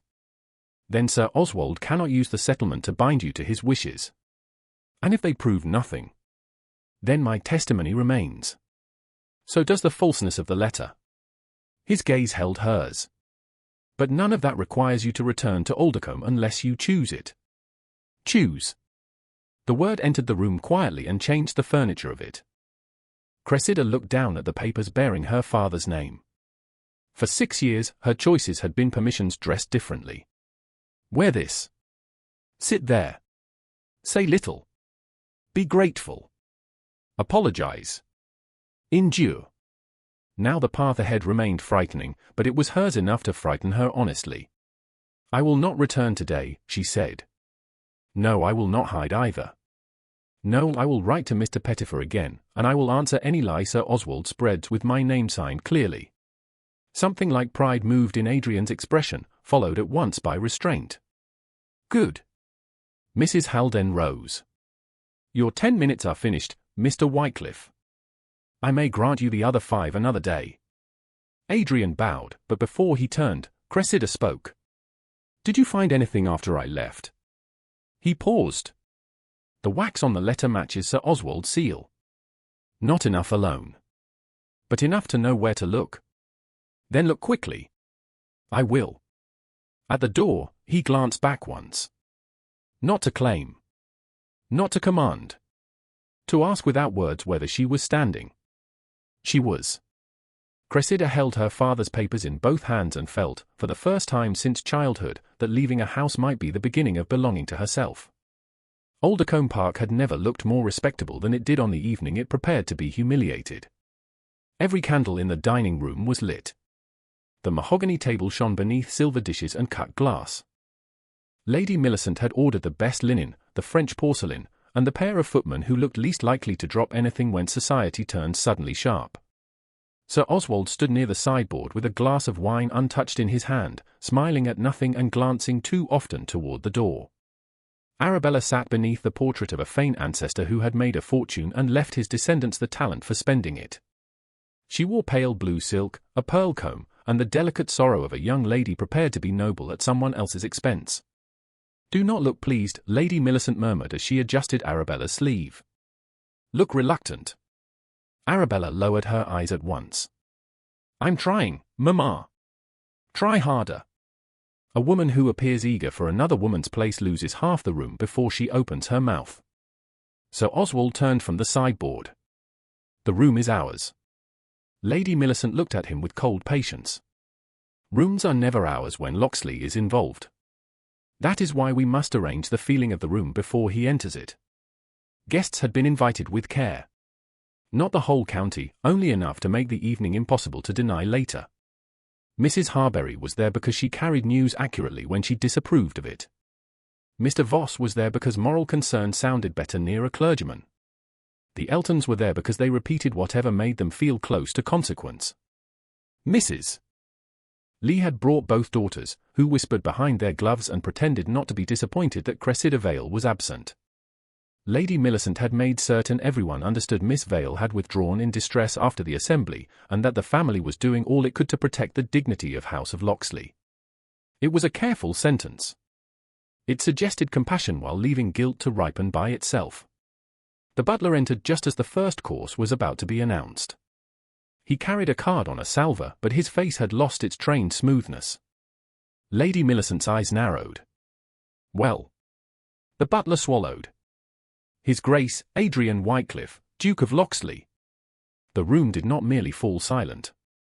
It seemed to lose the habit of sound. Sir Oswald's glass tipped, spilling a dark line of wine across his fingers. Arabella looked up so sharply that the pearl comb shifted in her hair. Lady Millicent went white beneath the powder. The man who stepped through the doorway was the same man who had sat at their table as Mr. Whitecliffe, the same severe mouth, the same watchful eyes, the same stillness that made lesser confidence appear noisy. Yet everything about him had changed because the room knew what it had failed to see. The borrowed modesty of a representative had fallen away. The Duke had not become taller, but everyone seemed to look up. He bowed to Lady Millicent with exact courtesy. "Lady Millicent." Then to Sir Oswald. "Sir Oswald." No apology followed. No explanation came to soften the blow. Mrs. Harbury's fan closed with a sound like a verdict. Sir Oswald found his voice first, though it arrived damaged. "Your Grace." "We had not understood." "No," Adrian said. "That has been increasingly clear." Arabella rose too quickly, remembered reluctance, and softened the movement into a curtsy. "Your Grace, you must forgive us. We had no notion Mr. Whitecliffe was only a style of discretion." "Mr. Whitecliffe is my name," he said. "Your assumptions were your own." Colour climbed her throat. Lady Millicent recovered because women of her kind did not survive without the ability to stand on broken glass and call it marble. "Your Grace honours us beyond measure. We regret any informality that may have occurred while we were unaware of your rank." "Do you regret the informality," Adrian asked, "or the unawareness?" No one breathed comfortably. Mr. Voss looked at his plate. Sir Oswald tried to laugh. "A fair rebuke. We are astonished, naturally. Had we known, we would have made arrangements more appropriate to your station. That is precisely why I preferred you not to know." Adrian's gaze moved around the table, resting briefly on the empty place where Cressida would have been placed if she had come. It was near the lower end, beside Mrs. Lee's younger daughter. Not an honoured seat. Not even a neutral one. "Where is Miss Vale?" Lady Millicent pressed a hand to her breast. Resting, Your Grace. After the distress of last evening, we felt it better that she not be exposed to further conversation. Did Miss Vale choose rest, or was it chosen for her? She left us, Sir Oswald said sharply, then corrected himself. That is, she went to Mrs. Haldane in a state of agitation. We have tried to be gentle. You sent a man to retrieve her this morning. Sir Oswald stiffened. Out of concern. Concern often travels with witnesses, Adrian said. Yours travelled with a stable hand who was instructed to say she fled from guilt. Mrs. Harbury's eyes brightened. Lady Millicent's fingers tightened on the back of a chair. Your Grace, surely servants misunderstand. Servants understand more than their employers wish. Arabella gave a soft, trembling breath. I hope Cressida has not made you think badly of us. She's unhappy, and unhappy people sometimes mistake guidance for cruelty. Adrian turned to her. Miss Fane, House of Locksley has never considered you the intended bride. The sentence landed with such clean force that even the candle seemed to steady. Arabella's lips parted. Lady Millicent's composure cracked for half a second, just enough to show the calculation beneath. Sir Oswald stepped forward. Your Grace, the old understanding was never legally binding. Circumstances may evolve. Suitability must be considered. Miss Vale's conduct has raised doubts no family of standing can ignore. Her conduct, Adrian said, was to assist a carriage in difficulty, refuse money, and return to deliver medicine to a sick tenant. That is one interpretation, Lady Millicent said. It is my testimony. The word changed the room. Testimony did not sound like flirtation. It sounded like judgment preparing to descend. Mr. Voss looked up. Your Grace, are we to understand that you were the gentleman on the lower road? Lady Millicent answered before Adrian could. Then the matter is more delicate, not less. Her eye shone with sudden purpose. A young lady, promised by old sentiment to a duke, meeting that same duke secretly on a lower road, returning with torn gloves, then fleeing when questioned. Your Grace, I say this with grief, but the world will not be kind. Sir Oswald understood and seized the thread. Exactly. Whatever the innocence of the first incident, the appearance is unfortunate. The wisest course may be a swift arrangement, if your Grace still feels bound. Or, if Miss Vale's temperament proves unsuitable, a more stable alliance within the family might preserve all parties. Arabella lowered her eyes again, but the triumph at the corners of her mouth had not learned to hide quickly enough. Adrian looked at them, one after another. A coldness entered his face that had nothing to do with temper. Temper would have been easier to bear. You forged a stain and now offer a cloth, he said. Lady Millicent drew herself upright. Your Grace, that is a grave implication. It is not yet my final one.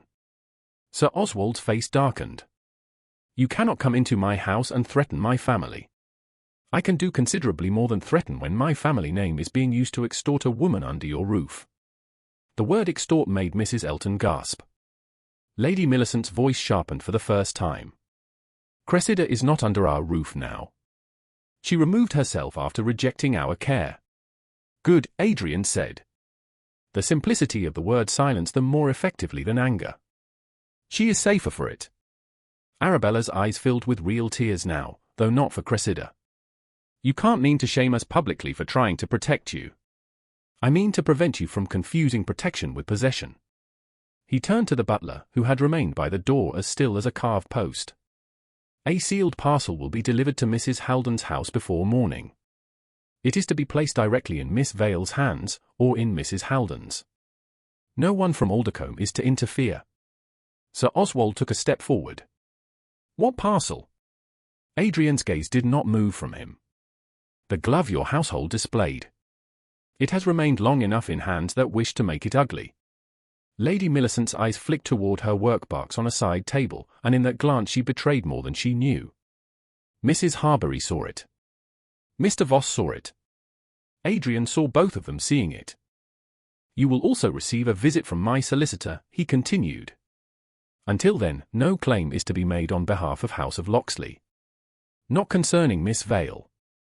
Not concerning Miss Fane. Not concerning any settlement your creditors may have imagined useful. Sir Oswald's face drained of colour. There it was, the blow beneath the lace. Creditors. The room shifted again, because reputation adored morality but understood money faster. Lady Millicent whispered, "You have no right." Adrian finally smiled. It held no warmth. "I am the Duke of Locksley. Rights are unfortunately familiar to me. I am here because duties matter more." He bowed once to the room, not low, not apologetic. "Good evening."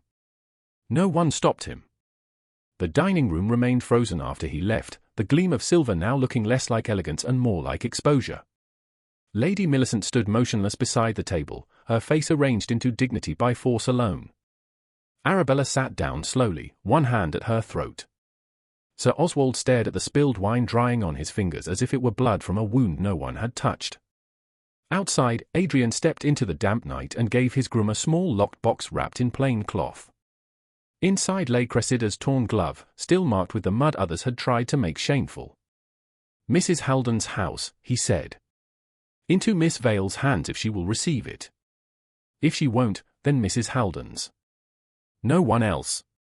The groom bowed and went. Adrian watched the horse take the drive at a careful pace. Only then did he allow his hand to close around the seal fob he had taken from the impression on Sir Oswald's letter. The proof was not complete. Not yet. But the lie had a shape now. And Cressida Vale, absent from the room that had tried to replace her, had been chosen there all the same. The locked box arrived at Mrs. Haldon's house before breakfast, carried by a groom who refused tea, gossip, and 3 separate attempts by the housemaid to learn whether Aldercombe Park had burned to the ground socially, if not physically. Cressida received the box in the parlour with Mrs. Haldon beside her and Annie near the window, sewing the same seam for the 4th time because no one in the room truly cared about the needle. The key lay beneath a fold of plain cloth.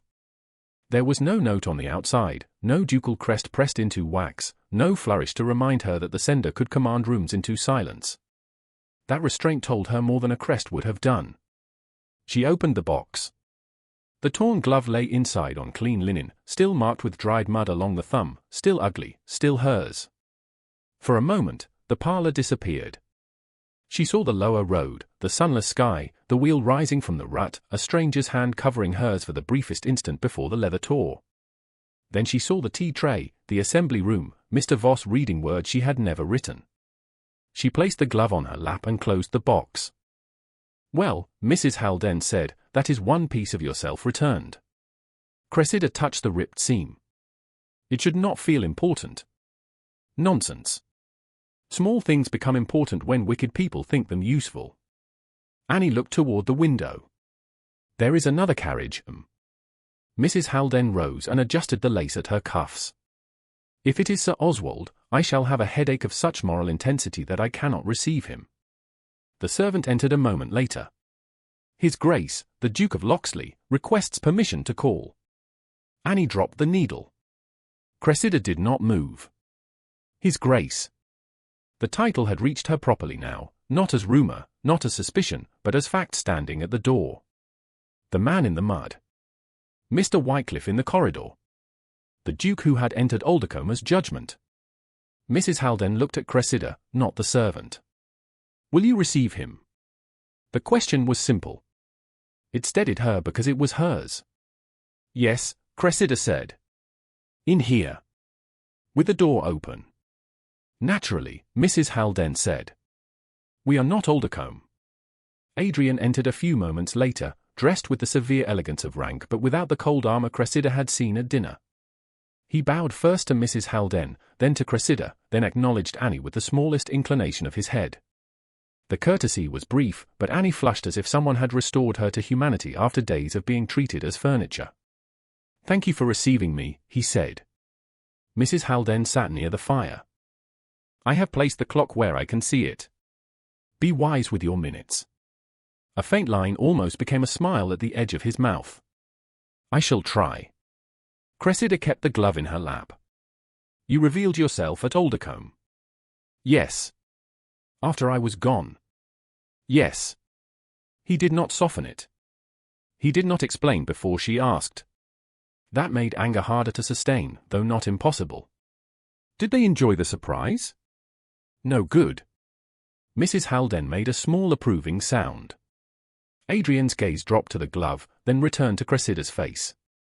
They should never have had that in their possession. They have had many things in their possession that were not theirs. I know. His voice was quiet. I am trying to see that nothing else remains there. He drew several folded papers from inside his coat and placed them on the table, not near enough to pressure her into taking them. The Locksley solicitor reached Winchester last night and is expected here tomorrow with the originals. These are copies of my instructions. No claim connected to House of Locksley is to be made through Sir Oswald or Lady Millicent. No negotiation concerning you is to occur without your direct consent. No public statement is to be issued in your name. Cressida stared at the papers. Her throat tightened unexpectedly. You can command that. I can command what bears my name. I cannot command your life. He paused. I do not wish to. The room settled around that sentence. It was not romantic. It was better. Cressida looked at him steadily. What do you wish? For the first time since she had known him, Adrian seemed to choose not the most strategic answer, but the most exposed one. I wish I had spoken sooner. I wish I had understood that protecting the evidence while you stood beneath accusation was another kind of failure. I wish I could undo the moment in the assembly when you looked at me and knew I was calculating while you were being wounded. Annie looked down again. Mrs. Haldon's knitting did not move. Cressida felt the words enter places she had kept guarded since childhood. Wishes are not remedies. No. That is why I brought choices. He took one step back, as if distance might prove he meant it. The old understanding can continue, if you want it to. It can be ended, with your reputation defended by my public testimony and by the documents. Or it can remain undecided until you have had time enough to know your own mind without Fane pressure, Locksley pressure, or county whispers pressing you toward any answer. Cressida looked at the torn glove. And if I end it? Then I will say clearly that you acted with honor, that no impropriety occurred, and that House of Locksley holds you in respect. I will also ensure the trust arranged for you is protected as far as the law permits. Even if I refuse you. His face changed at the word refuse, but he bowed his head. Especially then. A refusal should not cost a woman the truth. The quiet in the parlor became almost painful. For 6 years, Cressida had been told gratitude was a debt. Protection had always come with a hook beneath it. Even kindness had often been used to remind her she owned nothing, not her chair, not her place, not her future. Now a duke stood in a modest parlor and offered to lose without punishing her for it. She distrusted the relief that rose in her chest. Relief could make a woman foolish. You are very controlled, Your Grace. Not as much as people think. The answer came too quickly to be polished. She saw his regret at once, but Mrs. Haldon lifted her brows with interest. Cressida found herself nearly smiling. Is that why you gave me gloves instead of an explanation? No, his gaze held hers. That was because your hands were cold and I lacked courage for the explanation. The honesty made her look away. The plain gloves rested on the table near her sewing basket, pale against darkwood. You should know something, she said. When you did not speak at the assembly, I understood why. I knew Lady Millicent would make a trap of gratitude. I knew Sir Oswald would make a bargain of scandal. I knew all of it. And still I hurt you. Yes. He accepted it as if it were a sentence he had earned. Then I will not ask forgiveness before I have repaired what can be repaired. The housemaid appeared in the doorway, face bright with urgency. Mrs. Haldane, Lucy from Aldercombe, is below stairs. She says she must speak to Miss Vale's maid. She says it's about the letter. Annie rose so quickly her sewing fell to the floor. Mrs. Haldane nodded. Bring her to the back parlor. Annie, go with her. Adrian turned toward Cressida. May I remain? You may remain here, Mrs. Haldane said. Where I can see you. Within minutes, Annie returned with a folded sheet of blotting paper held as if it were hot coal. Behind her came Lucy, a laundry maid from Aldercombe, eyes red from fear but chin lifted. Begging your pardon, miss, she whispered. I found it behind the writing desk in her ladyship's morning room. I shouldn't have looked, but Mr. Hale said if anything with ink was found, it should come to you, not Sir Oswald. Cressida took the blotting sheet. Reversed words marked the paper in faint brown shadows. Lower Road. No one need know. Willow Bend. Adrian leaned closer, careful not to touch her hand. His expression hardened. That is the letter. Lucy swallowed. And the red wax was warm there too. I saw Sir Oswald leave the room before her ladyship called for me. Mrs. Haldane rose. Good girl. You will have tea, bread, and protection from fools. Lucy began to cry quietly, which Mrs. Haldane pretended not to notice. Cressida looked from the blotting sheet to Adrian. The proof had arrived not with trumpets, but through frightened servants and paper that remembered pressure. So now you have enough. Enough to begin the end, he said. No, Cressida stood, the torn glove in one hand and the blotting sheet in the other. Enough for me to begin it. Adrian's eyes changed. Pride again, but humbler now. Yes. A steadiness came over her, not because she was unafraid, but because fear had finally become less powerful than refusal. I will go back to Aldercombe when the solicitor arrives. Mrs. Haldane will come. Annie will come. Lucy should not be left unprotected. Mr. Voss should hear what he read aloud. And Lady Millicent should be asked to repeat every accusation in the room where she first meant to replace me. Adrian bowed. I will arrange the carriage. Cressida looked at him. No, he stilled. She put the glove back into its box and closed the lid. You may provide the carriage. But I will walk into that room myself. His voice softened. Of course. For a moment, neither of them moved. Then he took her gloved hand, slowly enough that she could withdraw. She did not. He bent and touched his lips to the back of her glove, proper, restrained, and devastating in its care. Cressida, he said, so low only she heard, I'll not be late again. She believed he meant it. More importantly, she believed she would stand whether he kept the promise or not. By the time Cressida returned to Aldercombe Park, the house had dressed itself for a victory that no longer belonged to it. The drawing-room glowed beneath afternoon candles, though the sky beyond the windows still held a pale, rain-washed light. Lady Millicent had arranged the chairs in a half-circle near the hearth, as if comfort had summoned everyone there, but every angle pointed toward the small rosewood table where a sealed letter, a work-box, and a silver tray waited with unnatural care. Mrs. Harbury sat near the window with her fan closed on her lap. Mr. Voss stood by the mantel, grave and uneasy. Mrs. Elton whispered behind her glove to Mrs. Lee, then stopped when the butler opened the door. Sir Oswald stood beside Lady Millicent, his waistcoat immaculate and his face strained at the edges. Arabella wore pale pink and the tremulous expression of a girl prepared to forgive the world for admiring her suffering. Adrian was already there. He stood near the bookcase, not at the centre, not behind Cressida's empty chair, but where he could see every face and every object on the rosewood table. When Cressida entered with Mrs. Haldane on one side and Annie a respectful pace behind, the room changed. Not loudly. Not honestly. But it changed. Curiosity sharpened. Pity rearranged itself. Judgment made room for fear. Cressida wore a simple blue-grey gown, the plain gloves Adrian had given her, and no ornament except her mother's small silver locket at her throat. She did not look like a ruined woman. That seemed to disappoint some and unsettle others. Mrs. Haldane stopped just inside the door and surveyed the room. How well attended. Millicent, you always did prefer an audience when you felt charitable. Lady Millicent's smile held. Mrs. Haldane. Miss Vale. We are relieved you have come. This unfortunate matter has gone too far. Cressida walked forward until she stood beside the chair that had clearly been left for her near the lower end of the arrangement. She did not sit. Then let it go no farther in whispers. A murmur moved through the room. Sir Oswald stepped forward. Cressida, no one wishes to injure you. Then today should be simple. Adrian's eyes met hers once. He did not move.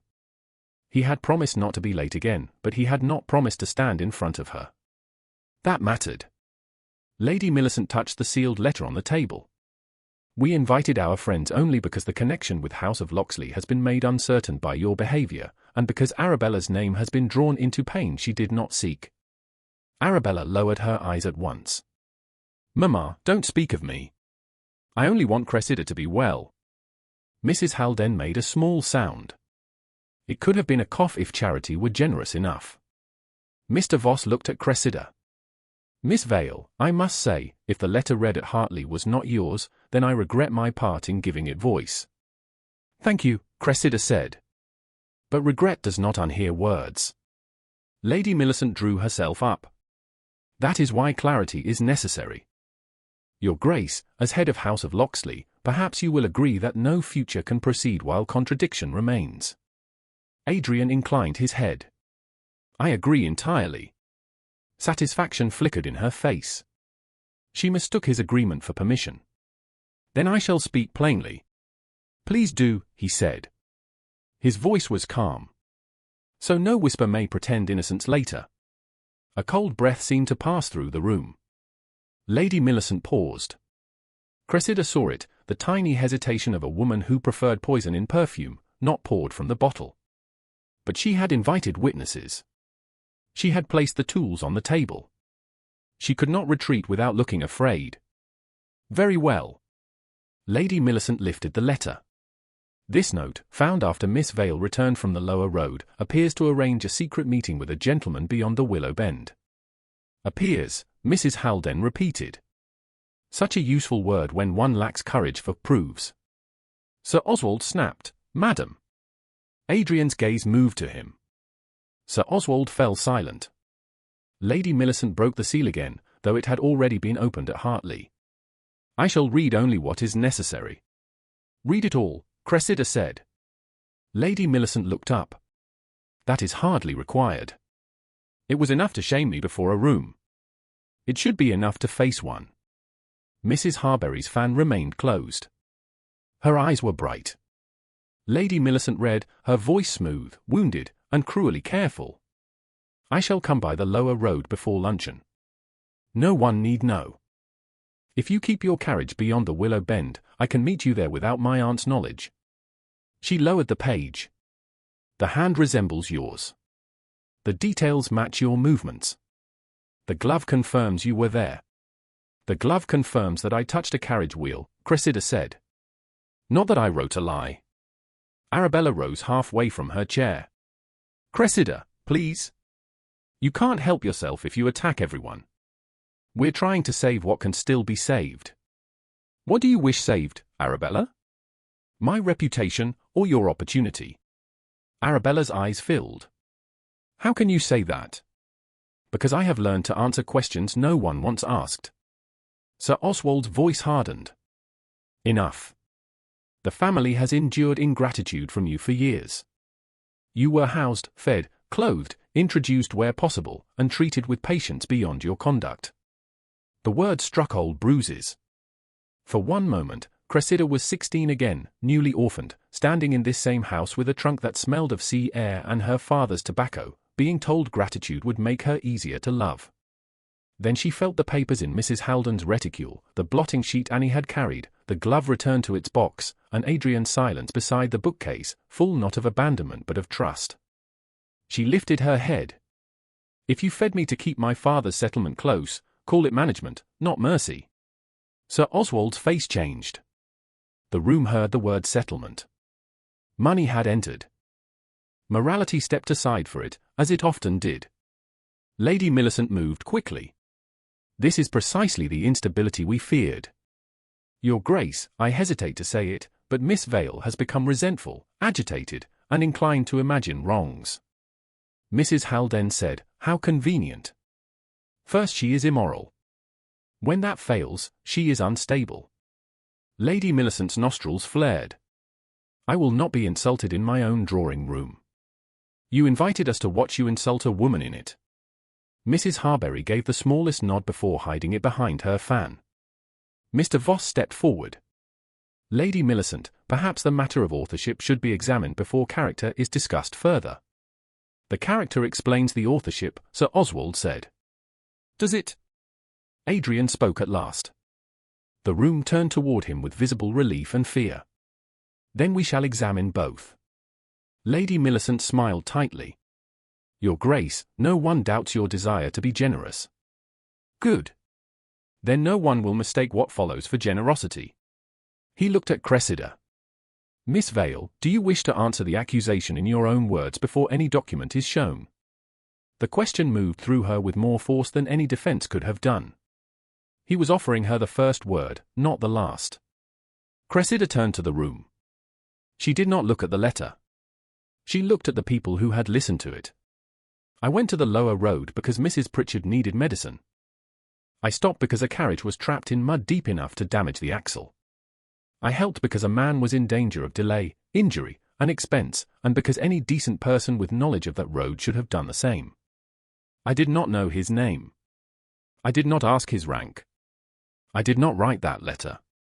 And even if this room dislikes the sight of a lady with mud on her gloves, I will not pretend shame for doing what was right. Her voice held. I helped a man because he was in danger. I would do it again. Silence followed. Not the hungry silence of scandal. Something heavier. Something closer to recognition. Adrian's face altered, only slightly, but enough. Pride again.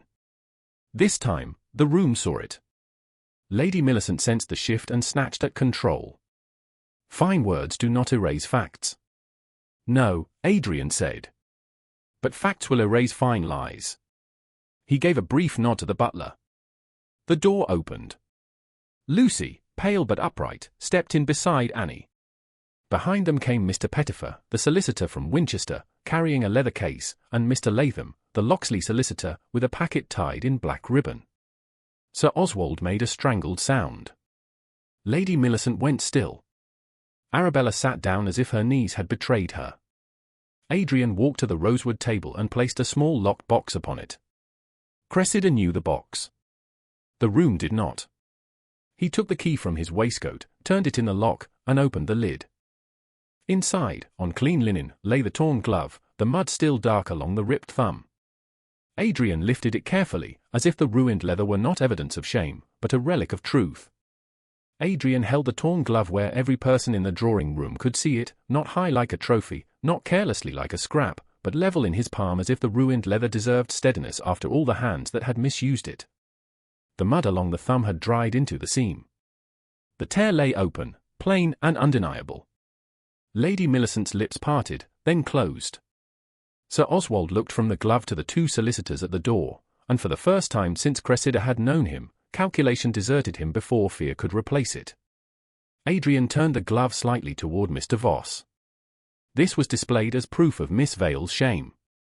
His voice did not rise. It did not need to. It is proof of something else. Lady Millicent took one step forward. Your Grace, I must protest the theatrical nature of this proceeding. Mrs. Haldane said, how brave, Millicent, to object to theatre after arranging the stage. A few faces turned away, either from discomfort or from the effort not to react. Adrian did not look from Lady Millicent. You told this room, and others before it, that Miss Vale was found in the mud with an unknown gentleman. That is what we understood. No, he looked at Cressida then, not for permission to speak, but with the gravity of a man about to place himself inside the truth that had wounded her. That is what you hoped would be understood. The silence tightened. Then he said, clearly, the stranger was I. The word struck the room with such force that no one moved. Mrs. Elton's fan slipped from her fingers. Mr. Voss shut his eyes briefly, as if prayer had arrived too late but not uselessly. Arabella went white beneath the blush she had so carefully painted into her cheeks. Lady Millicent was motionless. Only Cressida felt the strange stillness inside herself break open, not into relief, not yet, but into recognition. The truth had finally been given a body. Adrian turned to the room. My carriage was trapped on the lower road. The wheel had sunk near the axle. My men were pulling it deeper through ignorance of the road. Miss Vale stopped because she had medicine for a tenant and knew the lane well enough to prevent damage and delay. She was accompanied by her maid, 2 coachmen, my groom, and my postilions. She did not seek me. She did not know my name. She did not ask for payment. She tore this glove while guiding a rail beneath the wheel because the men present, myself included, did not understand the rut as quickly as she did. Mrs. Harbury looked from the glove to Cressida with something like admiration warming her sharp eyes. Adrian's voice softened by 1 degree. When I offered assistance afterward, she refused anything that sounded like charity and asked only to return to Aldercombe because a sick woman waited for medicine. Mr. Voss opened his eyes and looked at Cressida. Miss Vale, I owe you a public apology. Cressida's throat tightened, but she answered steadily. Then let it stand where the accusation stood. It does, he said. And I am ashamed I read what I did before asking more. Lady Millicent recovered herself enough to lift her chin. Even if the road incident was innocent, the letter remains. Yes, Adrian said. The letter remains. He nodded to Mr. Pettifer. The older solicitor opened his leather case and removed a sheet of blotting paper protected between 2 boards. Annie guided Lucy forward. The laundry maid curtsied so low she nearly lost courage with the movement, but Cressida stepped slightly toward her. That was enough. Lucy lifted her head. I found it behind the writing desk in her ladyship's morning room, Your Grace. The morning after the assembly. The words were pressed through. Mr. Pettifer held the blotting sheet near the forged letter. Even across the room, the reversed shadows could be seen. Lower Road. No one need know. Willow Bend. Mrs. Harbury rose halfway from her chair, then sat again, fascinated beyond manners. Mr. Latham, the Locksley solicitor, untied the black ribbon from his packet. The wax impression on the letter also corresponds with Sir Oswald Fane's private seal, not with any seal belonging to Miss Vale. Sir Oswald found his voice in a rough whisper. Many seals resemble one another. Adrian looked at the seal fob hanging from Sir Oswald's chain. Then you will not object to Mr. Latham comparing them before these witnesses. Sir Oswald did not move. That was answer enough. Lady Millicent's composure cracked. This is absurd. A servant girl, a scrap of paper, and a gentleman's overzealous sympathy cannot overturn the plain fact that Cressida has always been difficult, ungrateful, and unsuitable. Cressida turned to her aunt. The room seemed to hold its breath. Unsuitable for what, aunt? To be useful to you? To be quiet when you sold my reputation for Arabella's chance? To call theft concern because you wore silk while doing it? Arabella gave a broken little sound. Cressida, don't. Mamma was frightened. Papa was pressed. I didn't know everything. Cressida looked at her cousin, and the softness in Arabella's face appeared suddenly young, but not innocent. Did you pity me when you placed my glove on the tray? Arabella stared at her. Tears gathered, real this time because escape had become impossible. I only did what Mamma said. That was not my question. Arabella's mouth trembled. No answer came. Cressida nodded once. It hurt less than she had expected, perhaps because some truths only confirm a grief already endured. Mr. Latham laid another document on the table. The original Locksley and Vale papers established that Miss Vale's proposed portion was placed under separate protection. It was never intended to pass through Sir Oswald Fane's control. A clause further states that coercion, substitution, or attempted transfer of Miss Vale's position to another lady of the household would void any benefit expected by her guardians. Sir Oswald sank into a chair. Mrs. Elton whispered, "Debts," before remembering she possessed a voice. Adrian heard. Everyone did. He turned to Sir Oswald. You attempted to discredit Miss Vale, replace her with your daughter, and preserve access to money never meant for you. You cannot prove motive, Sir Oswald said. No, Adrian replied. Your creditors have done that more neatly than I could. They will receive no comfort from Locksley. Lady Millicent gripped the back of the chair before her. You will ruin us. No, Cressida said quietly. You spent years preparing that work yourselves. The sentence landed without cruelty, which made it final. Adrian faced the gathered room. Lady Millicent Fane will not be received at Locksley House. Sir Oswald will conduct no negotiation, social or financial, in the name of House of Locksley. Miss Fane will be withdrawn from the remainder of the season until her family determines whether she has learned the difference between obedience and malice. Mrs. Harbury, Mr. Voss, Mrs. Elton, Mrs. Lee, you heard the accusation. You now hear its correction. Carry this truth with the same energy that scandal was offered to you. Mrs. Harbury inclined her head. With pleasure, Your Grace. Lady Millicent made a faint sound, but no one moved to comfort her. That, more than Adrian's words, marked the end of her power in the room. Cressida looked at the glove still in Adrian's hand. "May I have it?" He brought it to her at once. When he placed it in her palm, his fingers did not close over hers. He gave it back completely. Then he turned so the room could hear him. "Miss Vale, I owe you more than public vindication. I owe you public accountability. I delayed because I feared a trap. I believed I was protecting the whole truth. In doing so, I allowed you to stand too long beneath a lie. That was my failure, not yours." Cressida looked up at him. The room faded at its edges. "You could have made this easier by pretending you were never wrong." "I know." "Why did you not?" "Because I want no future with you that begins by asking you to forget what hurt." Her hand closed around the torn glove. He continued, quieter but still audible. "The old understanding can end today with your honor secured. It can wait until you decide freely. Or it can continue only if you choose it. Not because of scandal. Not because of my name. Not because any person in this room expects it." The answer did not come like a rush. It came like breath after being held too long. "I will not decide my whole life in the room where others tried to bargain with it." A flicker of pain crossed his face, followed by respect. "Then we wait." She looked at Lady Millicent, at Sir Oswald, at Arabella, then back at him. "But I will not run from the old understanding either. I will consider it because I choose to consider you." Adrian bowed his head, and for a moment the great Duke of Locksley looked less like power than gratitude restrained by manners. Cressida placed the torn glove back into its box herself and left it open on the table. "It will not be hidden again," she said. No one in the room contradicted her.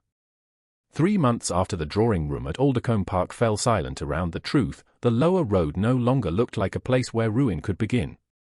The ditch above the willow bend had been cleared, lined with stone, and widened by more than a foot where the water used to gather.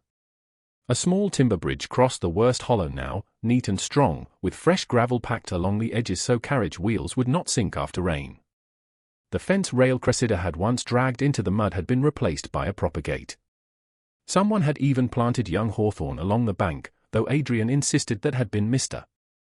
Hale's idea and not his attempt to make drainage appear romantic. Cressida did not believe him. She stood beside the repaired bend in a dark blue walking dress, her bonnet tied firmly against the Hampshire wind, watching 2 tenant boys race across the new bridge as if it had been built for their amusement rather than their safety. "They will wear it out before the first year," Mr. Hale said, half disapproving and half pleased. "Then it was worth building," Cressida replied. The steward looked at her, not quite used to being answered by a future duchess who could discuss gravel depth and tenant carts with equal seriousness. To his credit, he had stopped being surprised aloud. Adrian stood a few steps away with his hat in one hand, listening while the carpenter explained a final adjustment to the drainage slope. He wore no ceremonial expression, no ducal boredom disguised as patience. He listened as if the road mattered because people used it. When the carpenter finished, Adrian turned not to Mr. Hale, but to Cressida. "Do you agree?" The question was simple. The men waited for her answer. 3 months earlier, a question addressed to her before tenants and servants would have felt like a trap. Now it felt like a door held open without force. She looked down the repaired line of the ditch. "The east bank will hold if the rain is ordinary. If we have another storm, the water will need a second channel near the ash tree."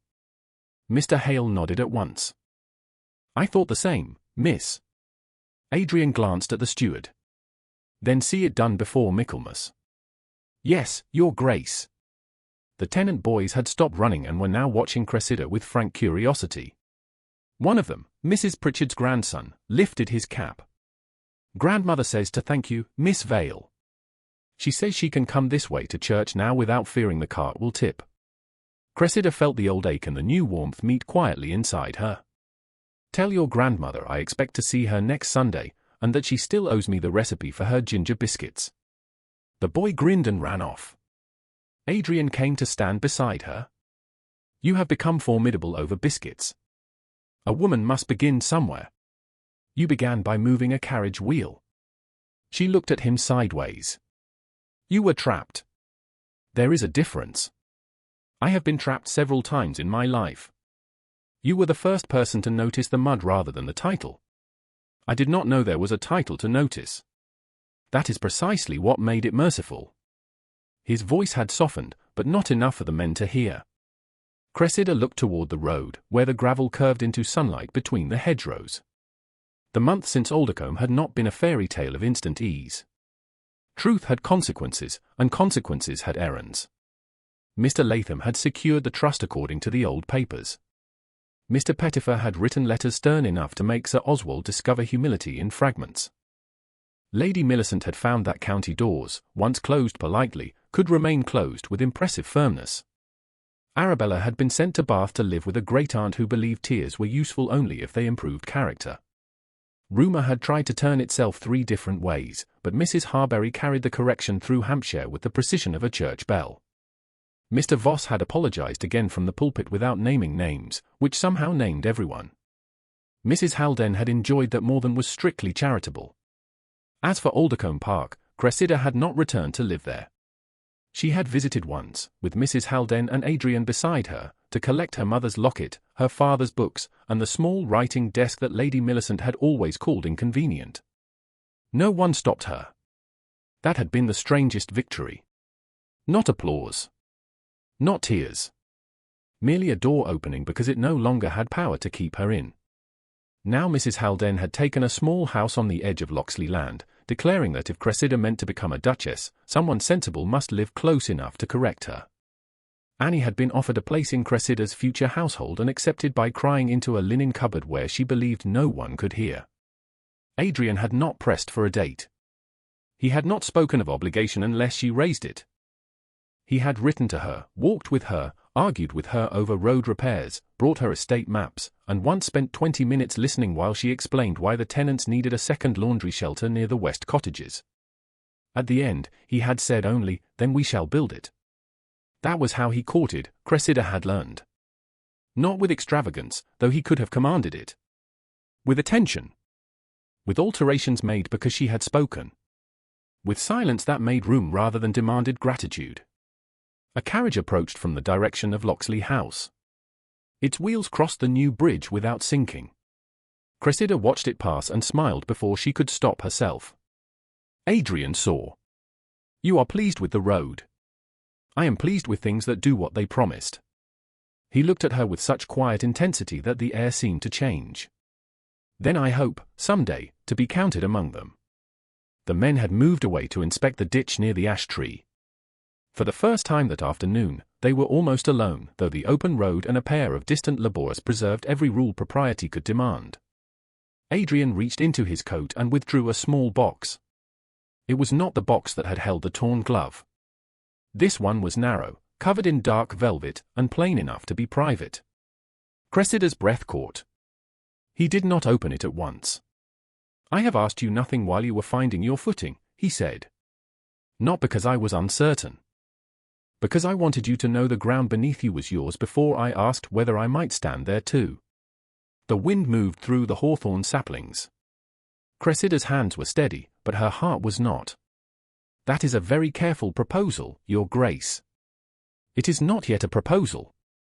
It is a warning that one is approaching." She laughed softly, and his face changed with the sound, as if he had been waiting months to hear it without pain beneath it. Then he opened the box. Inside lay a ring, not ostentatious, but old and beautifully made, a sapphire held between 2 small diamonds. Beside it, folded with impossible care, was a pair of ivory wedding gloves. Cressida looked at them, and for a moment the lower road returned in memory, not as shame, but as weather, effort, breath, and a stranger who had looked at her as if usefulness were a kind of grace. "The gloves are not meant to replace anything," Adrian said. "I know better now." Her eyes stung. "Where is the old one?" "At Loxley House, in the morning room you said has the best light. In a glass case beneath the estate map, because I refuse to let anyone call it a stain again." Cressida pressed her lips together. "You displayed a muddy glove in your morning room." "Yes." "What do your servants think?" "That their duke has finally become interesting." She laughed again, more warmly this time. Adrian removed the ring from the box but did not take her hand. Cressida Vale, I do not ask because of an old promise, or a debt between dead men, or a scandal others tried to make. I ask because I have seen you in mud, in silence, in anger, in courage, and in truth. I ask because every road I take now seems to lead toward the woman who taught me that mercy may arrive in ruined gloves. Will you marry me? Cressida looked past him to the repaired bridge, the cleared ditch, the road that no longer swallowed wheels because someone had finally listened. Then she looked back at the man who had learned to listen before asking to be loved. Not because I was promised, she said. Because I choose. Only then did she give him her hand. He slid the ring onto her finger with a care that made the moment feel less like possession than arrival. He bowed over her hand and touched his lips to her glove, proper as ever, but his breath trembled once against the fabric. That small break in his composure moved her more than any declaration could have done. Later, at Loxley House, the torn glove lay where he had said it would, beneath clear glass in the morning room, its muddy seam visible beside the estate map and the first plans for the West cottages. Cressida placed the new ivory gloves beside the case, not to hide the old one, but to complete its story. One pair marked the day she had been seen when no one knew her value. The other waited for the day she would be chosen before all England that mattered to her. Outside, the repaired road shone faintly after a brief rain, clean gravel bright beneath the lowering sun. The mud had dried. The lie had ended. And what began in a ditch had become a way home.